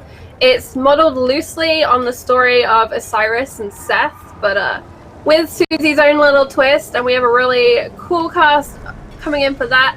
That's starting at 4 p.m. Eastern, which is 9 p.m. UK. Little translation for anyone in the UK. And then coming up, as Lindy mentioned, on Thursdays, we have Unhallowed Metropolis, which is brand new, I think, for this channel. I don't think we've ever had it on Encounter before. And the wonderful Hollowtail, our podcast editor and killer DM, is joining us for that, and that is also at 4 p.m. And then on Friday, it's Judge Dredd time. Because can't not get into Mega City. And it's the worst judges on the worst Mega City block, so you know it's gonna go bad. And of course, you can interact with that game as well. So thanks, Chaos There's so Chorus. much cool shit happening this week on the channel. So if you guys have been watching for a while, if you're new to the channel, now's the perfect time to get on board. Follow the channel if you haven't. You can subscribe, but there's just all new shows happening, and there's some fantastic people involved. A ton of different games, but nowhere near as many as we used to do. We've got like 4 or 5 per week, so there's just some really good quality shows and just ones that you can tune into on a night. And it looks like Sebastian has quote unquote won the sanity curve to lose a D6 of sanity. So, and I can only imagine where that is gonna go next week once we take a look inside. Jay Britton, thank you for the sub. I think that everybody subscribed today. Wow, awesome stuff. Whew, I guess that's Speaking it, of those subs, did we do our dice giveaway? Well, let's do our dice giveaway now. Let's do it now. So these are some magical tabletop loot dice, blessed by us here at Encounter Roleplay. Yes. Cursed by the Elder Gods. If you want to set a dice, !loot, in the Twitch chat, we'll pick a random winner. Thanks for all those retweets and subs today, guys. That's awesome. I'll pick the winner here in a second, because I guess we're good for today. So tune in tomorrow, right, for Zweihander, 4 p.m. Yeah. Fuck yeah. 4 p.m. We will see you then. And until then, try not to roll too many net ones, because we want to be there laughing when you do. Goodbye, friends. Good night, everyone. Bye. And we are out.